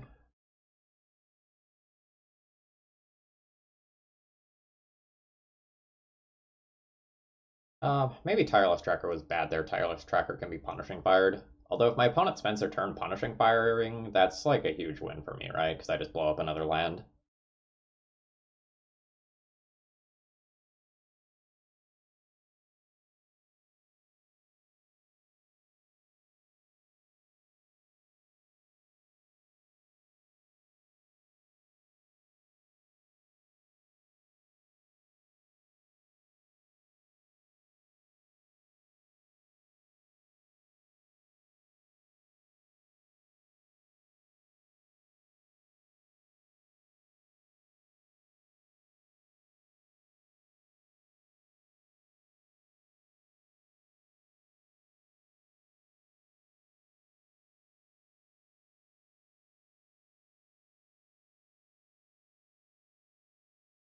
I assume this is the point where we're done. Yeah.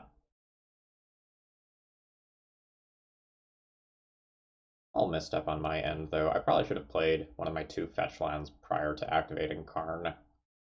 That way I guarantee value out of my tracker if my opponent has something like a Punishing Fire.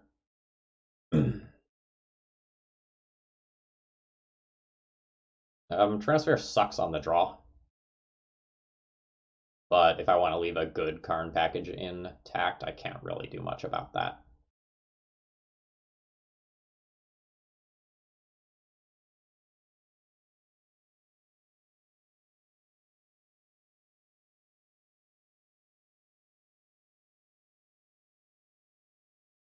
Yeah, I will keep this.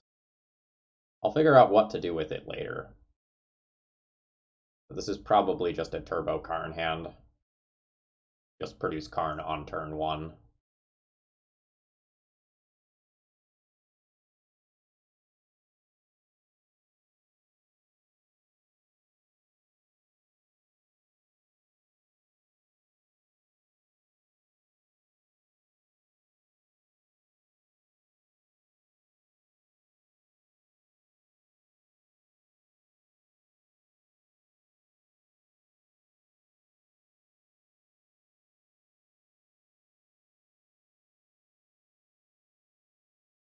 I do not jam Trinisphere before Karn. This is a dead card. Like, my opponent gets to play out any fast mana that they have, and my opponent gets to use their Ancient Tomb mana before I do. Do not think that I play Trinisphere first. Especially now.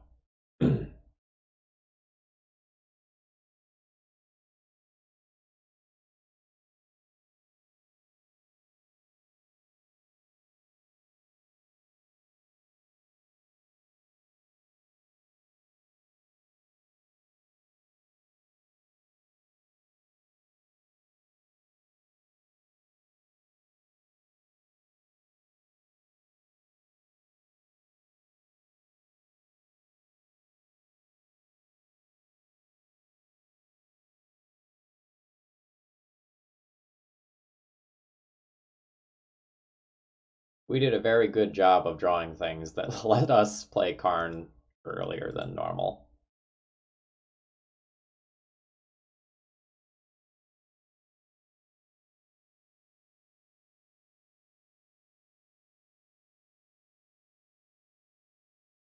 There's a world where I just grab Lattice this turn and try to win next turn. But that kind of sucks if my opponent plays any threat. I think I'm just going to grab the coding.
I blow up your land.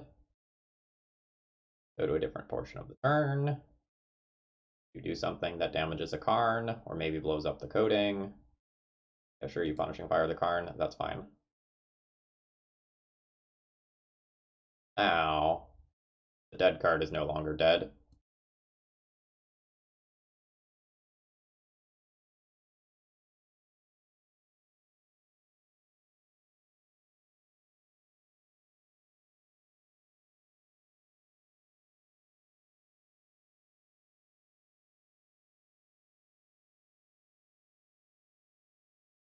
Alright. Oh no, this is your chance. Can you kill Karn right here?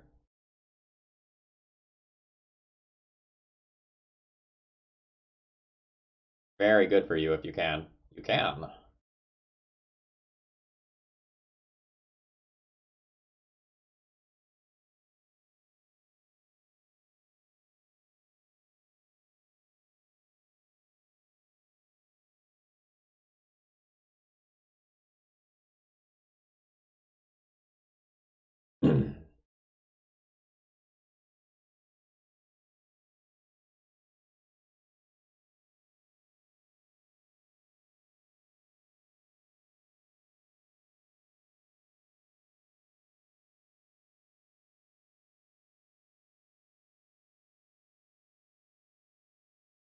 There are merits to all of these cards.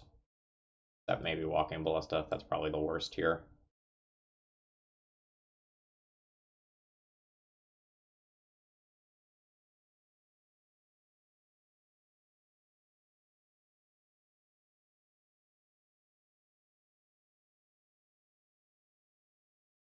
I'm gonna take the Tireless Tracker.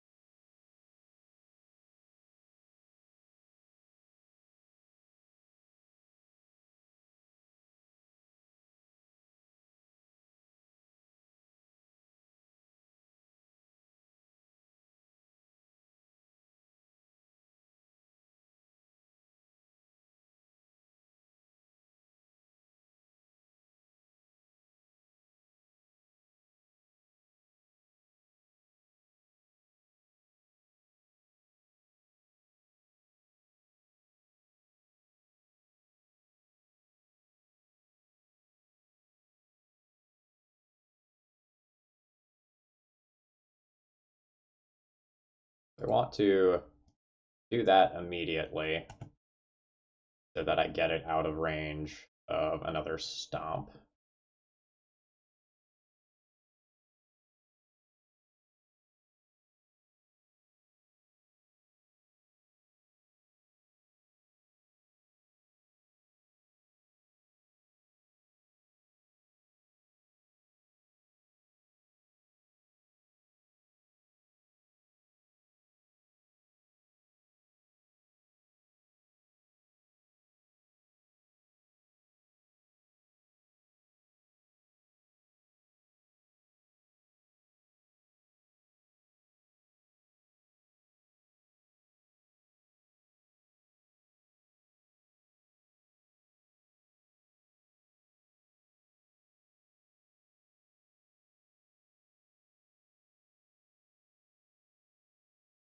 All right.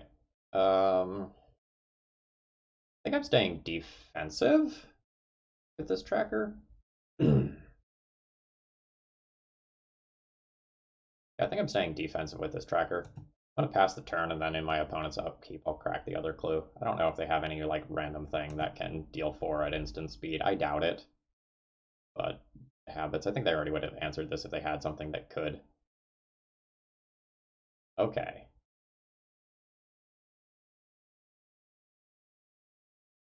That's that's an alternate win con. I guess we crack this now then.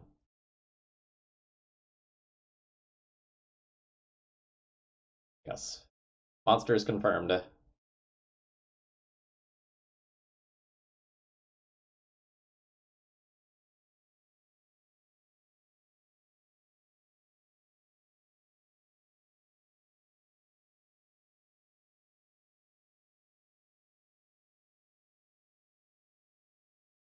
Alright, goodbye Ramunap.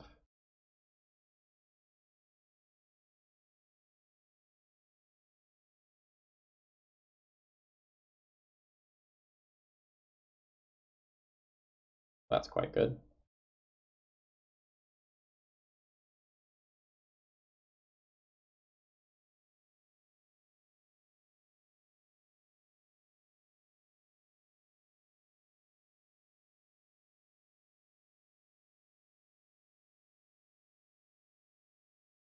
I think that's just gonna make me a wolf. I have the larger creature on board. I don't need to remove this or this immediately, I don't think. I'll force my opponent into bad attacks, maybe get to cantrip out of it, and then bury them eventually.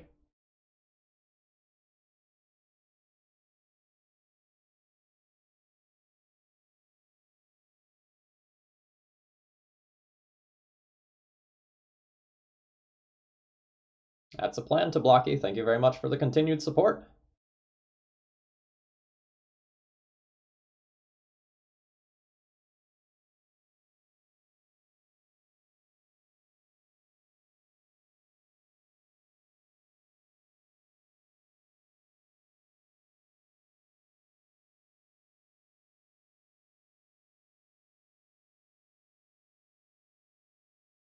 Okay. Do I want to fight something this turn? I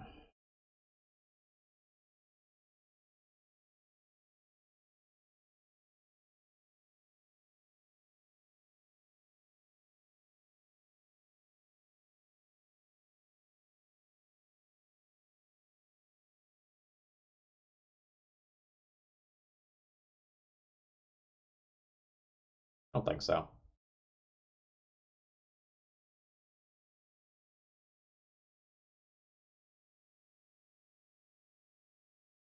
I think I'm still just favored holding back in this situation.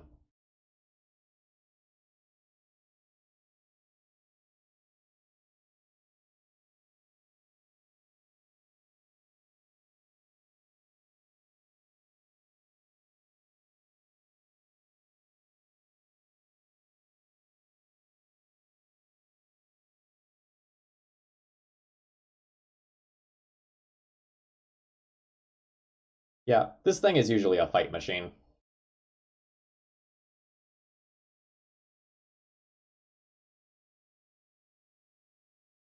My opponent has just cast an 8/8. Alright. Holy shit, this thing has haste?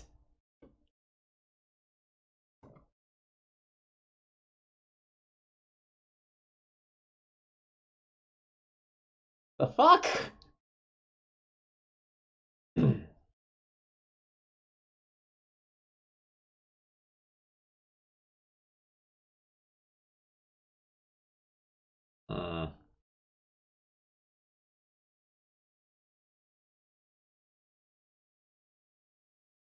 Probably have to trade the tracker, don't I?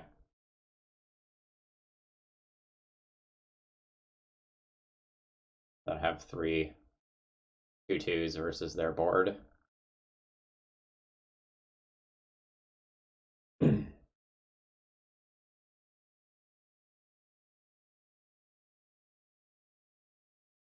I've never actually seen one of those cast before. This was not something that was on my radar.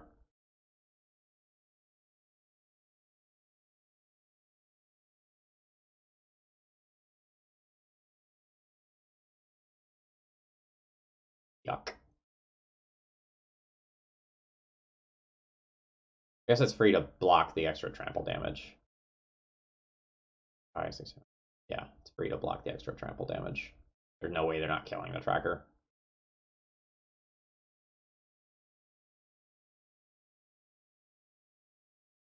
Oh yeah, I guess cracking my clue also just kills it that way.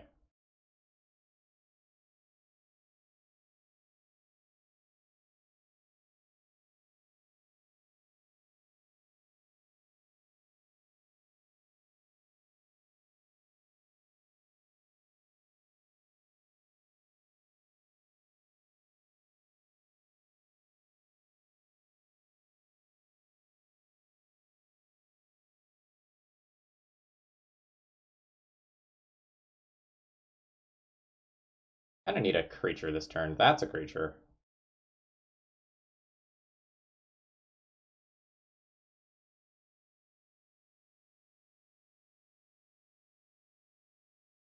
Do I just turn the corner right now and try to become the aggressor?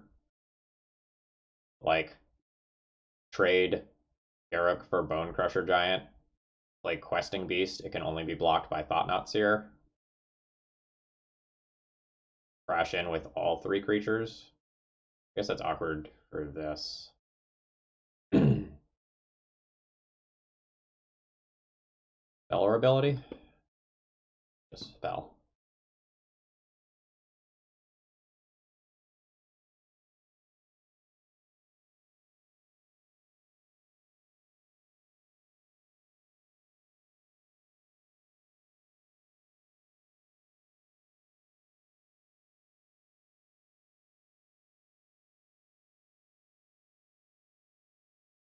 Alright, how offensive do I want to play? Because if I just want to play defensive, I kill the Spirit Guide this turn, play Questing Beast, and pass.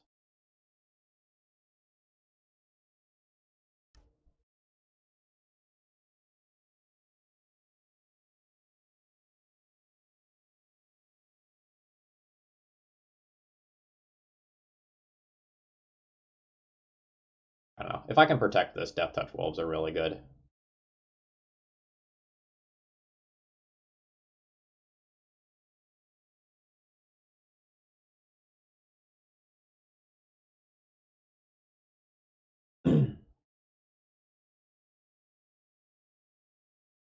I think if they cast another turtle, I don't win this game. I think that's how that goes.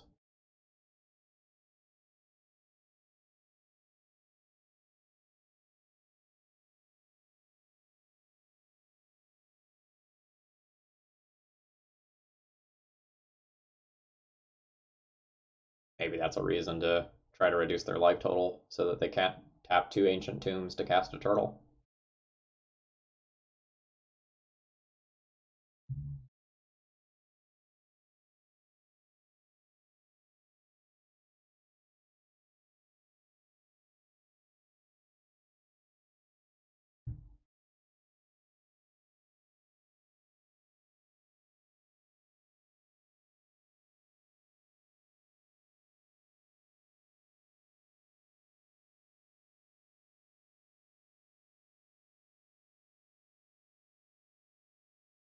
Yeah, maybe the attack was good. God damn it.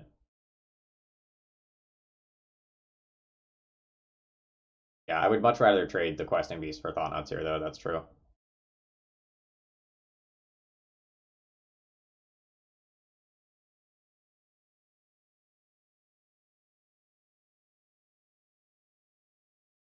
Is this a -1? This is a -1? Am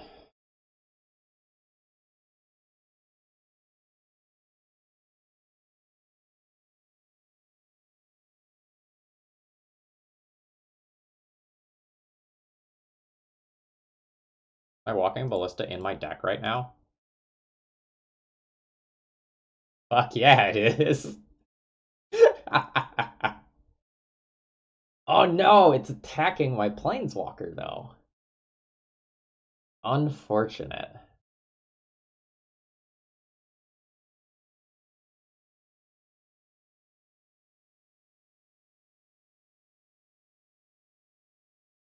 They're attacking my planeswalker. So I can trade everything for this turtle.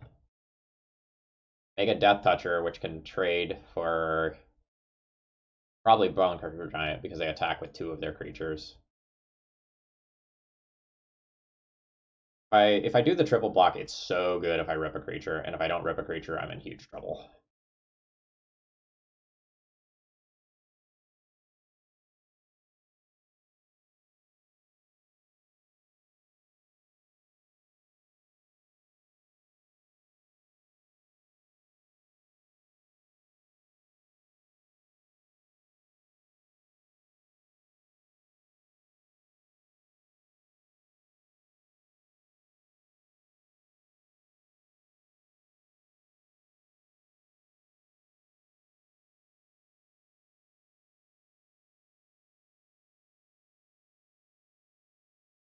So if I protect Garruk,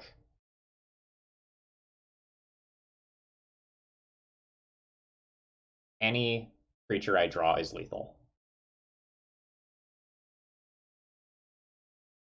Because I tutor for Walking Ballista and win.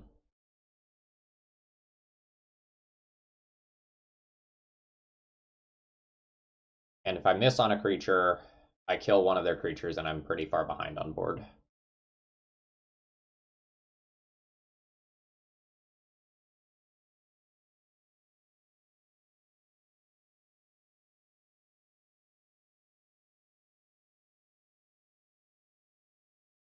Well, I don't die immediately. I think it is any. I think they don't have enough power to just kill me in one turn. They'll be left with 10. So they can attack me all out. I'll go down to 5. They would have to rip like another turtle or like Fiery Confluence or something.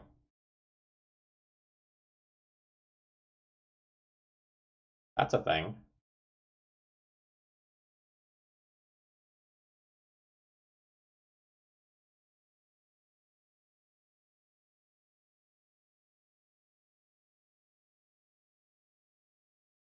Do these count as cards with different names?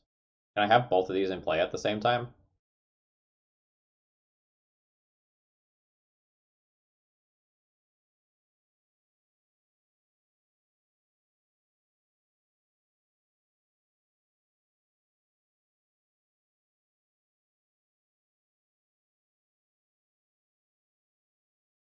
Because if I can have both of these in play at the same time, it's play Garruk, Relentless, make Wolf, use Garruk, Veil Cursed, search up Walking Ballista, kill them next turn.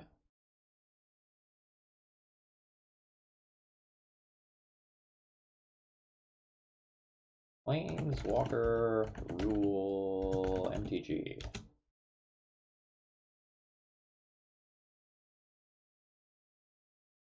Planeswalker Uniqueness Rule. How about that?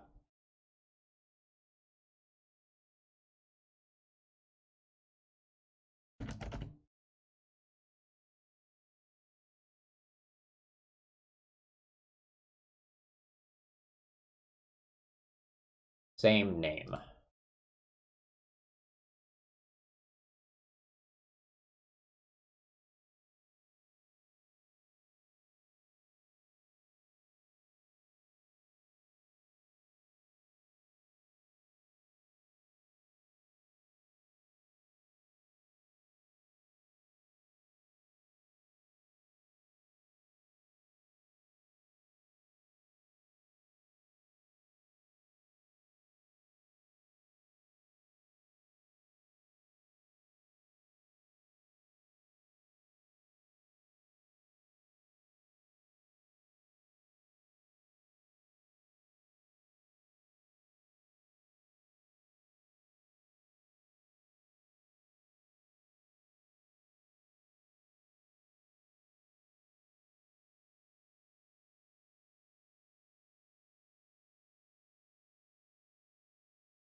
Sure.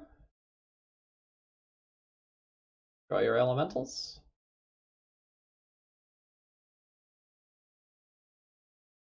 Wait, make thought not zero an artifact. No, I'm down a whole lot on clock, and I don't remember what game we're in, so I'm not gonna use any extra clicks. GG's.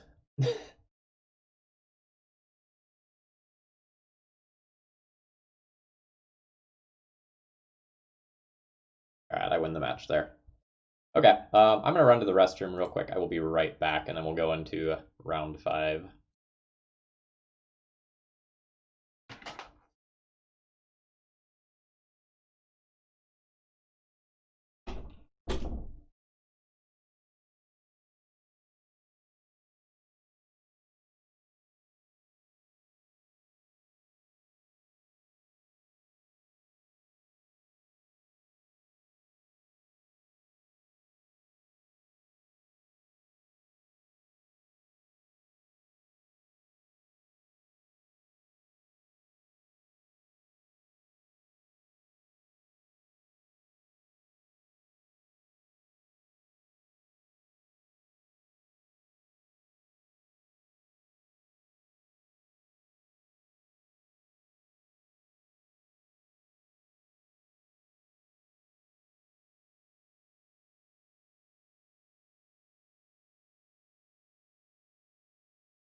Yeah, Thought Not Seer is not an out for them given board because they're at 2s, so they can't tap the Ancient Tombs. I guess if they seasoned Pyromancered into like no, because then they wouldn't have had. Yeah, I don't think that's gonna work out well for them. Like I don't think they unless in their starting hand they had something. Oh, Painter. They had something like City of Traders plus the Thought Not Seer. That would have been an out to that. Okay.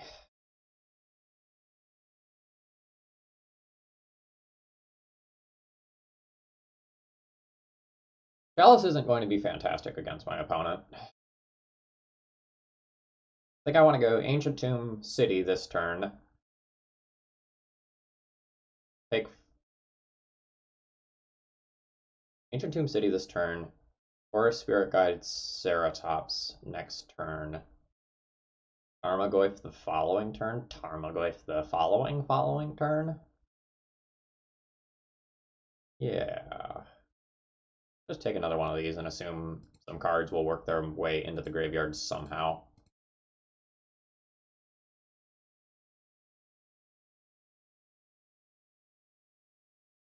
My opponent just goes like Painter Servant into me being dead. I accept.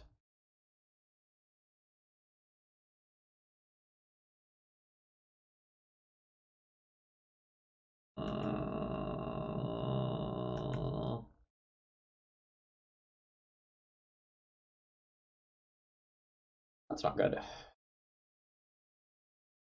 Need to dead my opponent very quickly.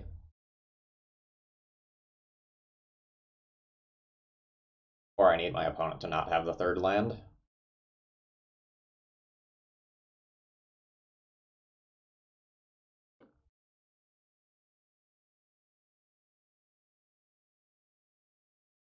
Or voltage, that's exactly what I'm thinking about.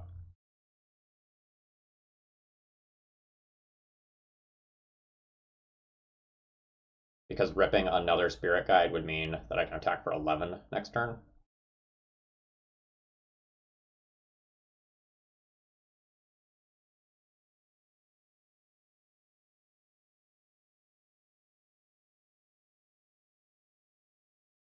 Yeah, I think that's Good.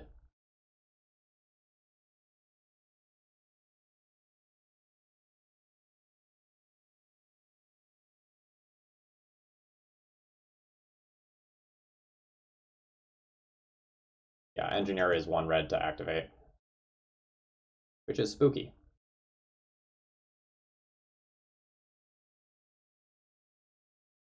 Opponent, in case you're not familiar with how that can kill me, opponent activates Grindstone, then in response they engineer the Grindstone out and the Painter's Servant in, and I'm dead.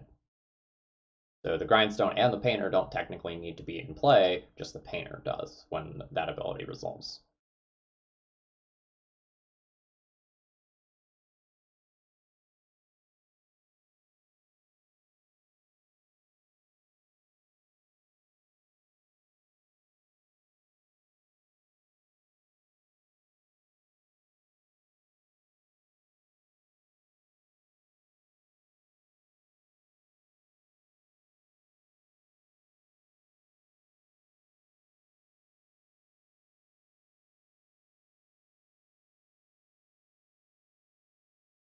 Karn would have been a hot top deck.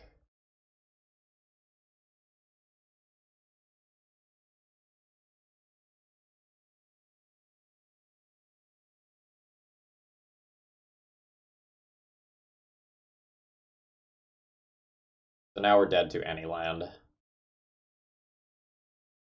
What? Expected something to happen there. Alright.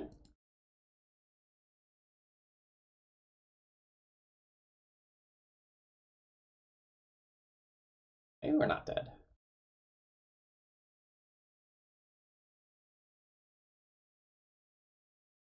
Gonna do a Spirit Guide.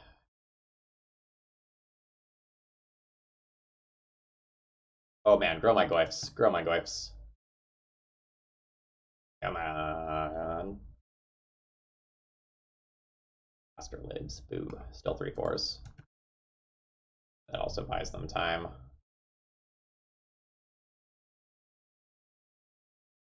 2, 4, 5, 6, 7?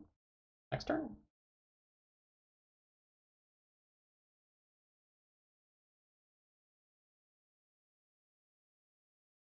I mean, I gotta turn things sideways.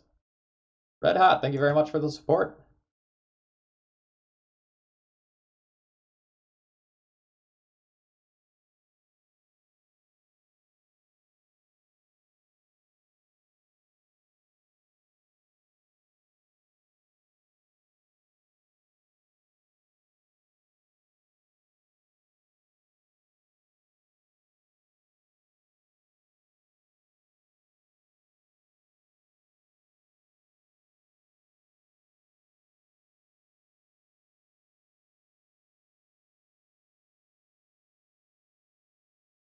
I'll absolutely trample.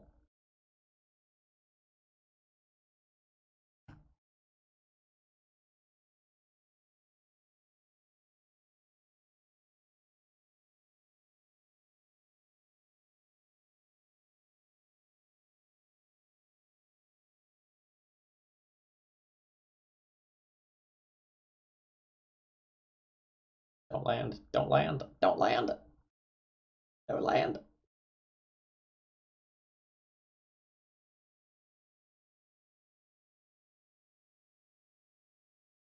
Feels like no land. That's good.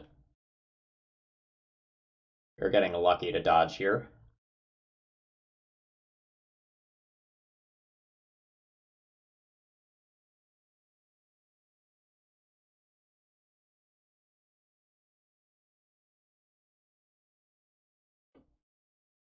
God, I fucking hate what Moto has done to the cards. Okay, I'm dead.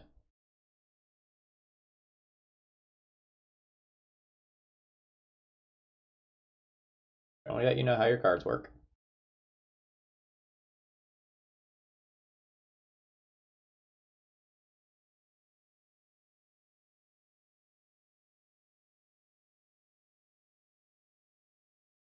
You know how your cards work. Okay.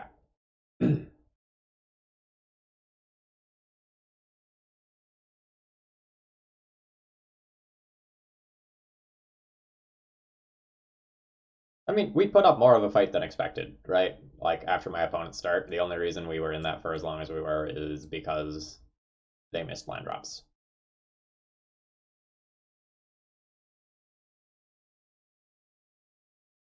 I'll probably dismember for painters. I'll probably board in Sorcerer Spyglass because Karn being in play stops all their activated abilities anyway. And that's probably all I'll do.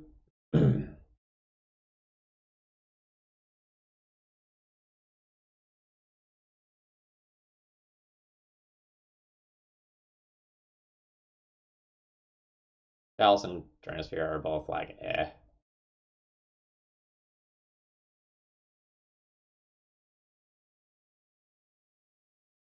I don't think I give up Drainosphere on the play. I also don't think I give up Chalice on the play. I think I give up Chalice on the draw. Not 100% sure there. I want to board 3 cards out. Not Goyf. Goyf is good.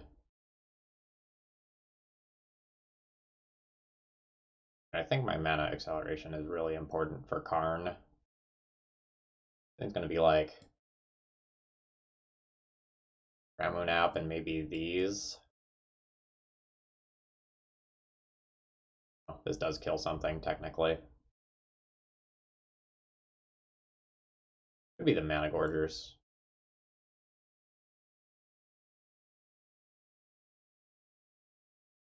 Or the Once Upon a Times.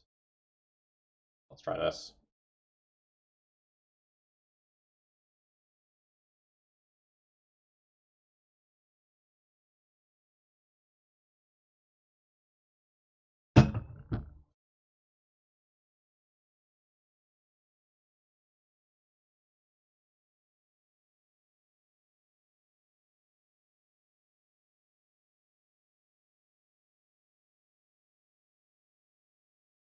Does Magic Online actually draw a game? Or does it like leave itself in a loop forever? Like, can it recognize that the game is stuck in a series of actions that are infinite and end itself? I legitimately don't know the answer to that question.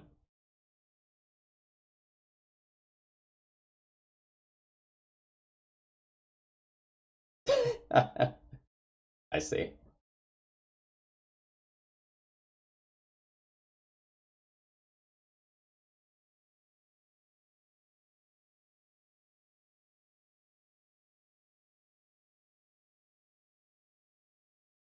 Eh, not ideal, not bad enough to pitch. It's Chalice into threat. That's an okay sequence.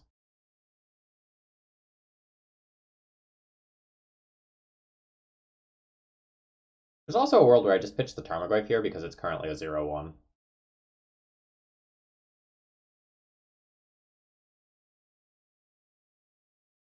I'm not putting anything in the graveyard.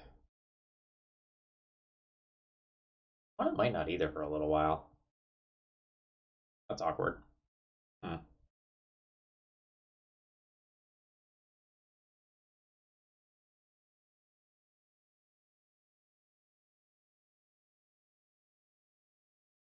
Okay.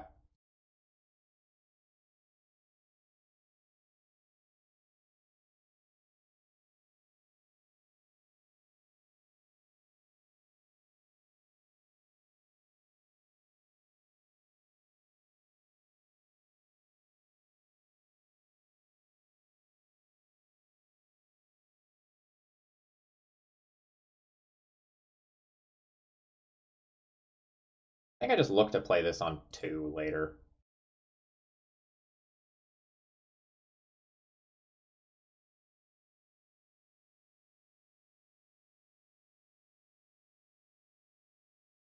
Hey, Crane, welcome. You made it for round 5. And Marsh Idol, thank you very much for following.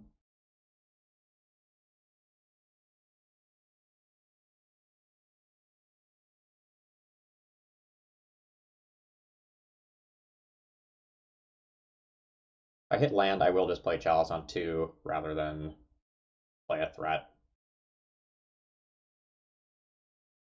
Maybe that changes now. that this is already in play. Although I don't know, just like, hey,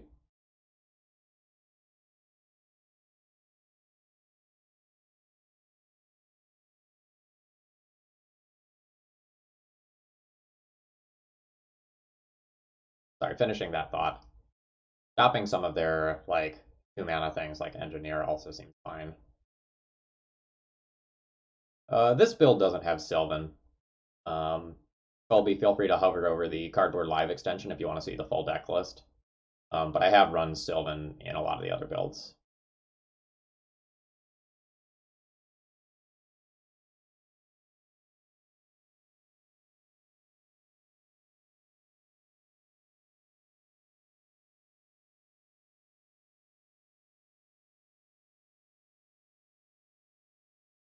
Uh, as a general statement, I don't think the green Stompy deck is very well refined because there aren't very many people that play it, and it's kind of a fringe strategy in the first place. There's not, a dedicated pilot who is always, always, always jamming this. There's a handful of people who, like myself, who play it from time to time, but there's not anyone who's like grinding leagues with it or equivalent, right? Yeah, so this is why we put the Tarmogoyf under earlier. Doesn't have stats currently.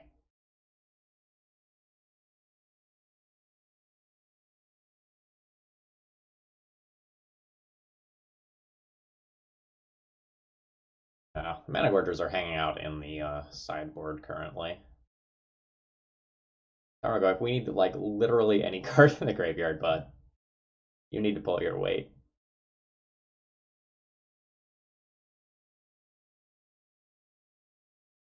Okay, that works.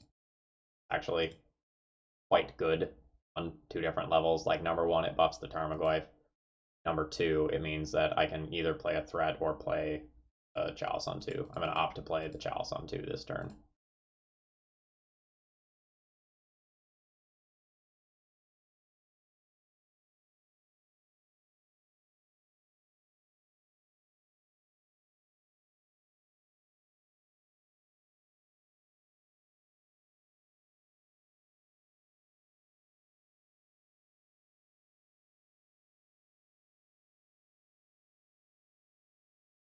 One, two.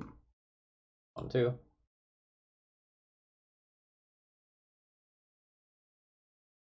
Yeah, my opponent shouldn't have too many options available to them. They can play something like a Karn, and that would be quite good. Like Karn plus Blow Up Chalice. But outside of that, um, things are looking pretty favorable for me.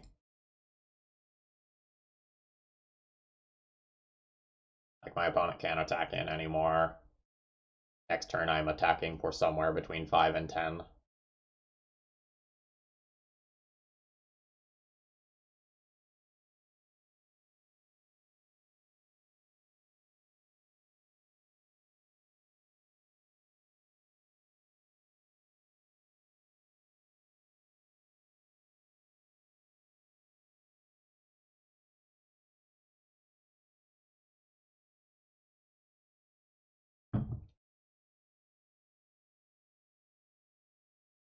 Ten it is.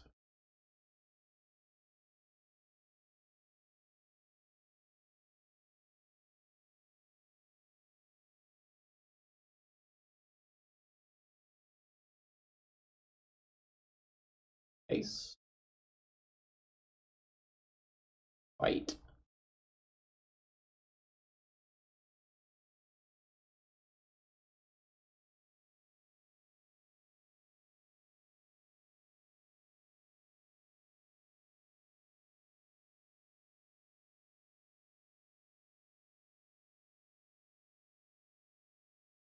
Kind of had our prison elements come down in a good order. Like we got the Chalice on 1 before they got a Grindstone. We got the Trinisphere to slow them down in the middle game, and then we had the Chalice on 2 to kind of lock things up.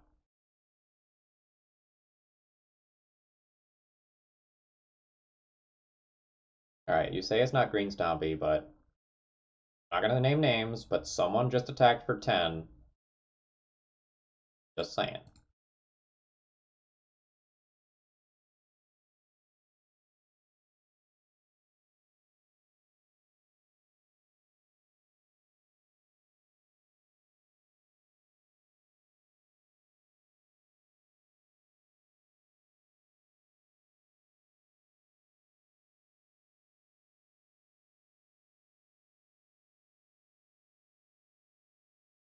I don't even know what Gem Razor is.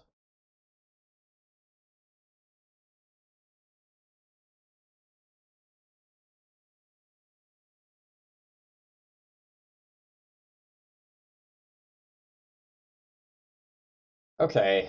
On the draw, there's some amount of temptation to cut Chalice of the Void and just play, like, these 4 cards.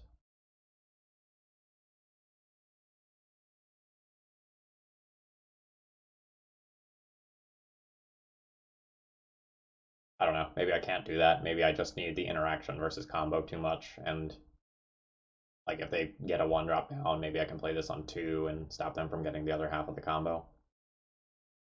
Trinisphere is definitely going to be questionable on the draw, though.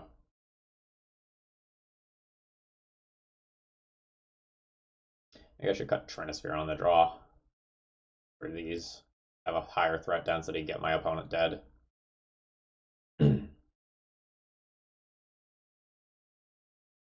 Crypt's not crazy. The C4. The question there is, like, is it better to leave the Crypt in the board so that Karn can get it if I play Karn?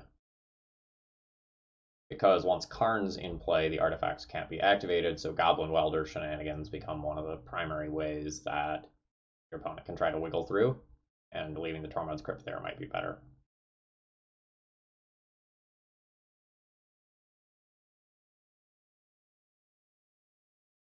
Leyline's not crazy on the draw, actually.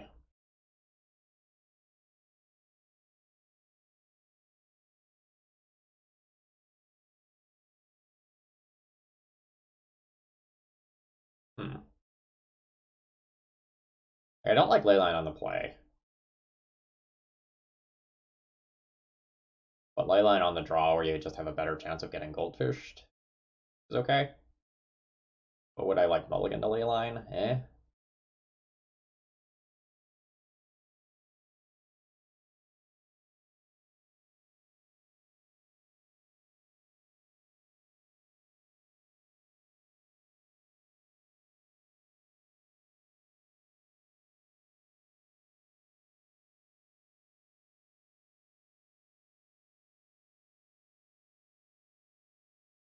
Also helps with some of, like, the seasoned pyromancer type of shenanigans.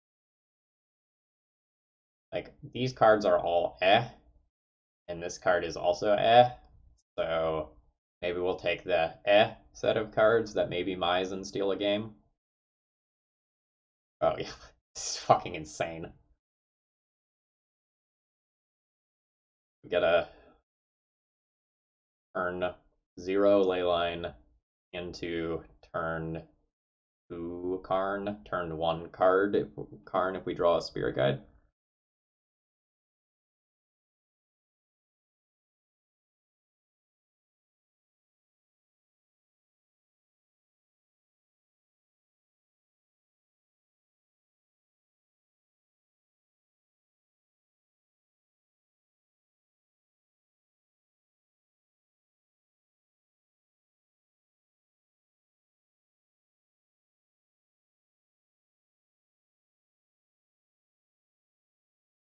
I can't really turn 1 Goyf, nor would I probably want to.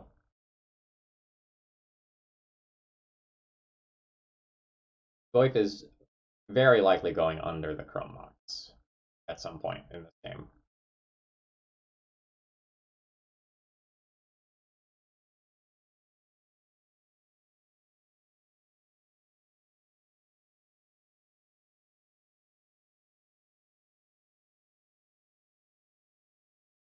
Wonder if this is the pause of someone whose hand just got totally boned by a ley line. I hope it is.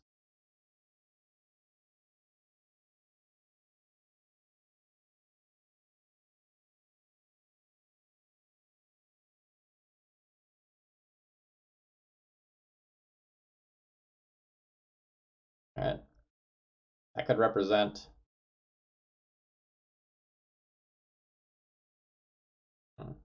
sort of interesting, right?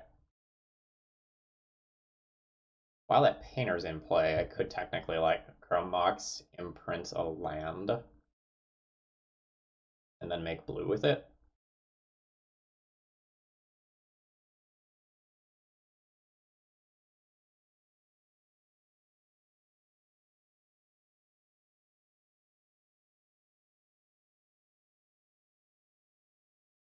Keep that in the bag of tricks of, like, cute things that I can potentially do.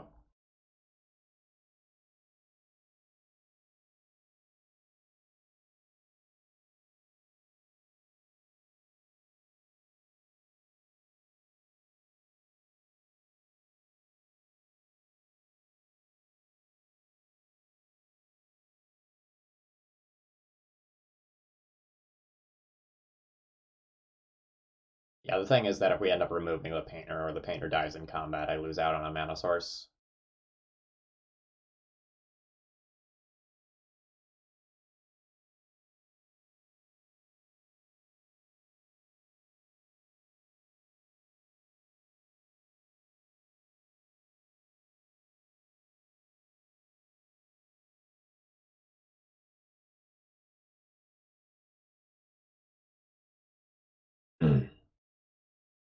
I think my Karn is going to get Pyroblasted this turn.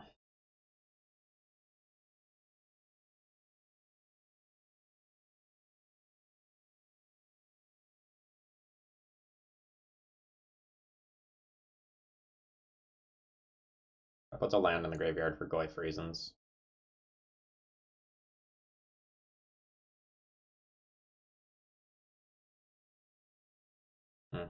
Right, okay. Non-artifact, non-land, so I can't technically do the line that I was thinking of. Alright, read the card. Got it.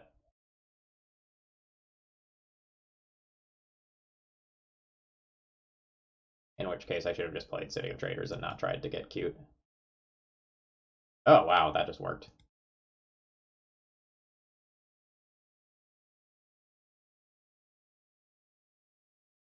I didn't really expect that to just work. Do I just like plus and keep the loyalty on this thing high?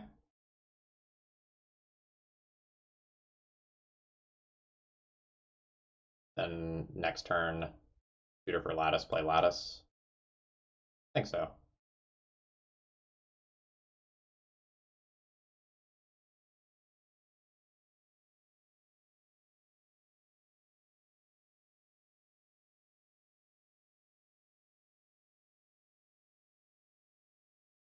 Yeah, the pedal's off anyway, so like it's not that much value, but if the Karn somehow eats it, like it has text.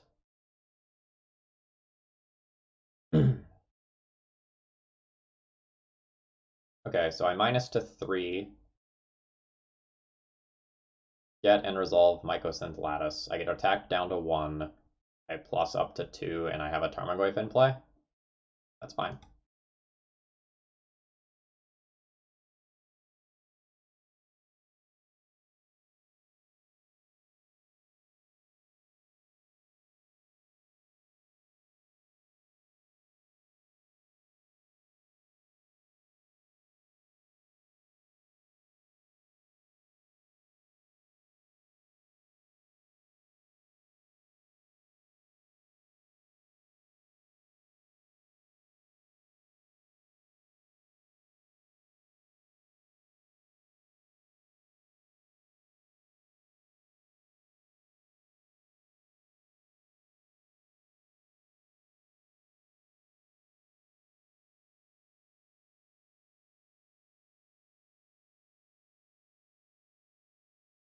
What do you mean pay 1? I've already tapped 2. There's not a Churnosphere in play. Whatever.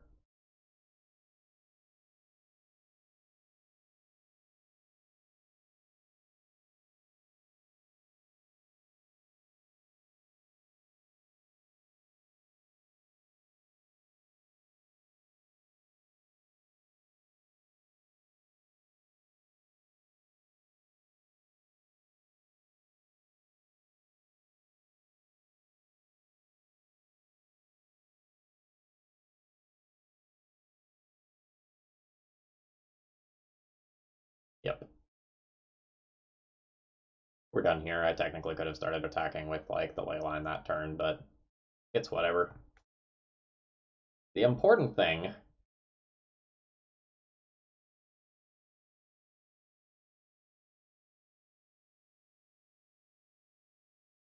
Lattice shuts off Chrome Mox. Oh, I see.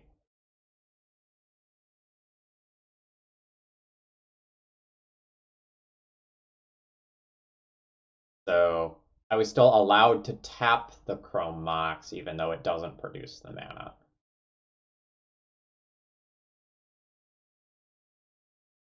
That's interesting.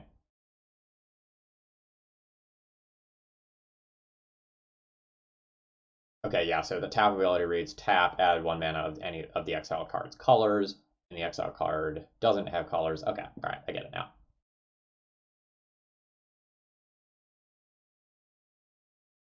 Yeah. So at the end of the day, we went 3-2 with the Dino Stompy deck, which is absolutely winning. Kind of like always, the deck feels a little bit awkward and not quite there.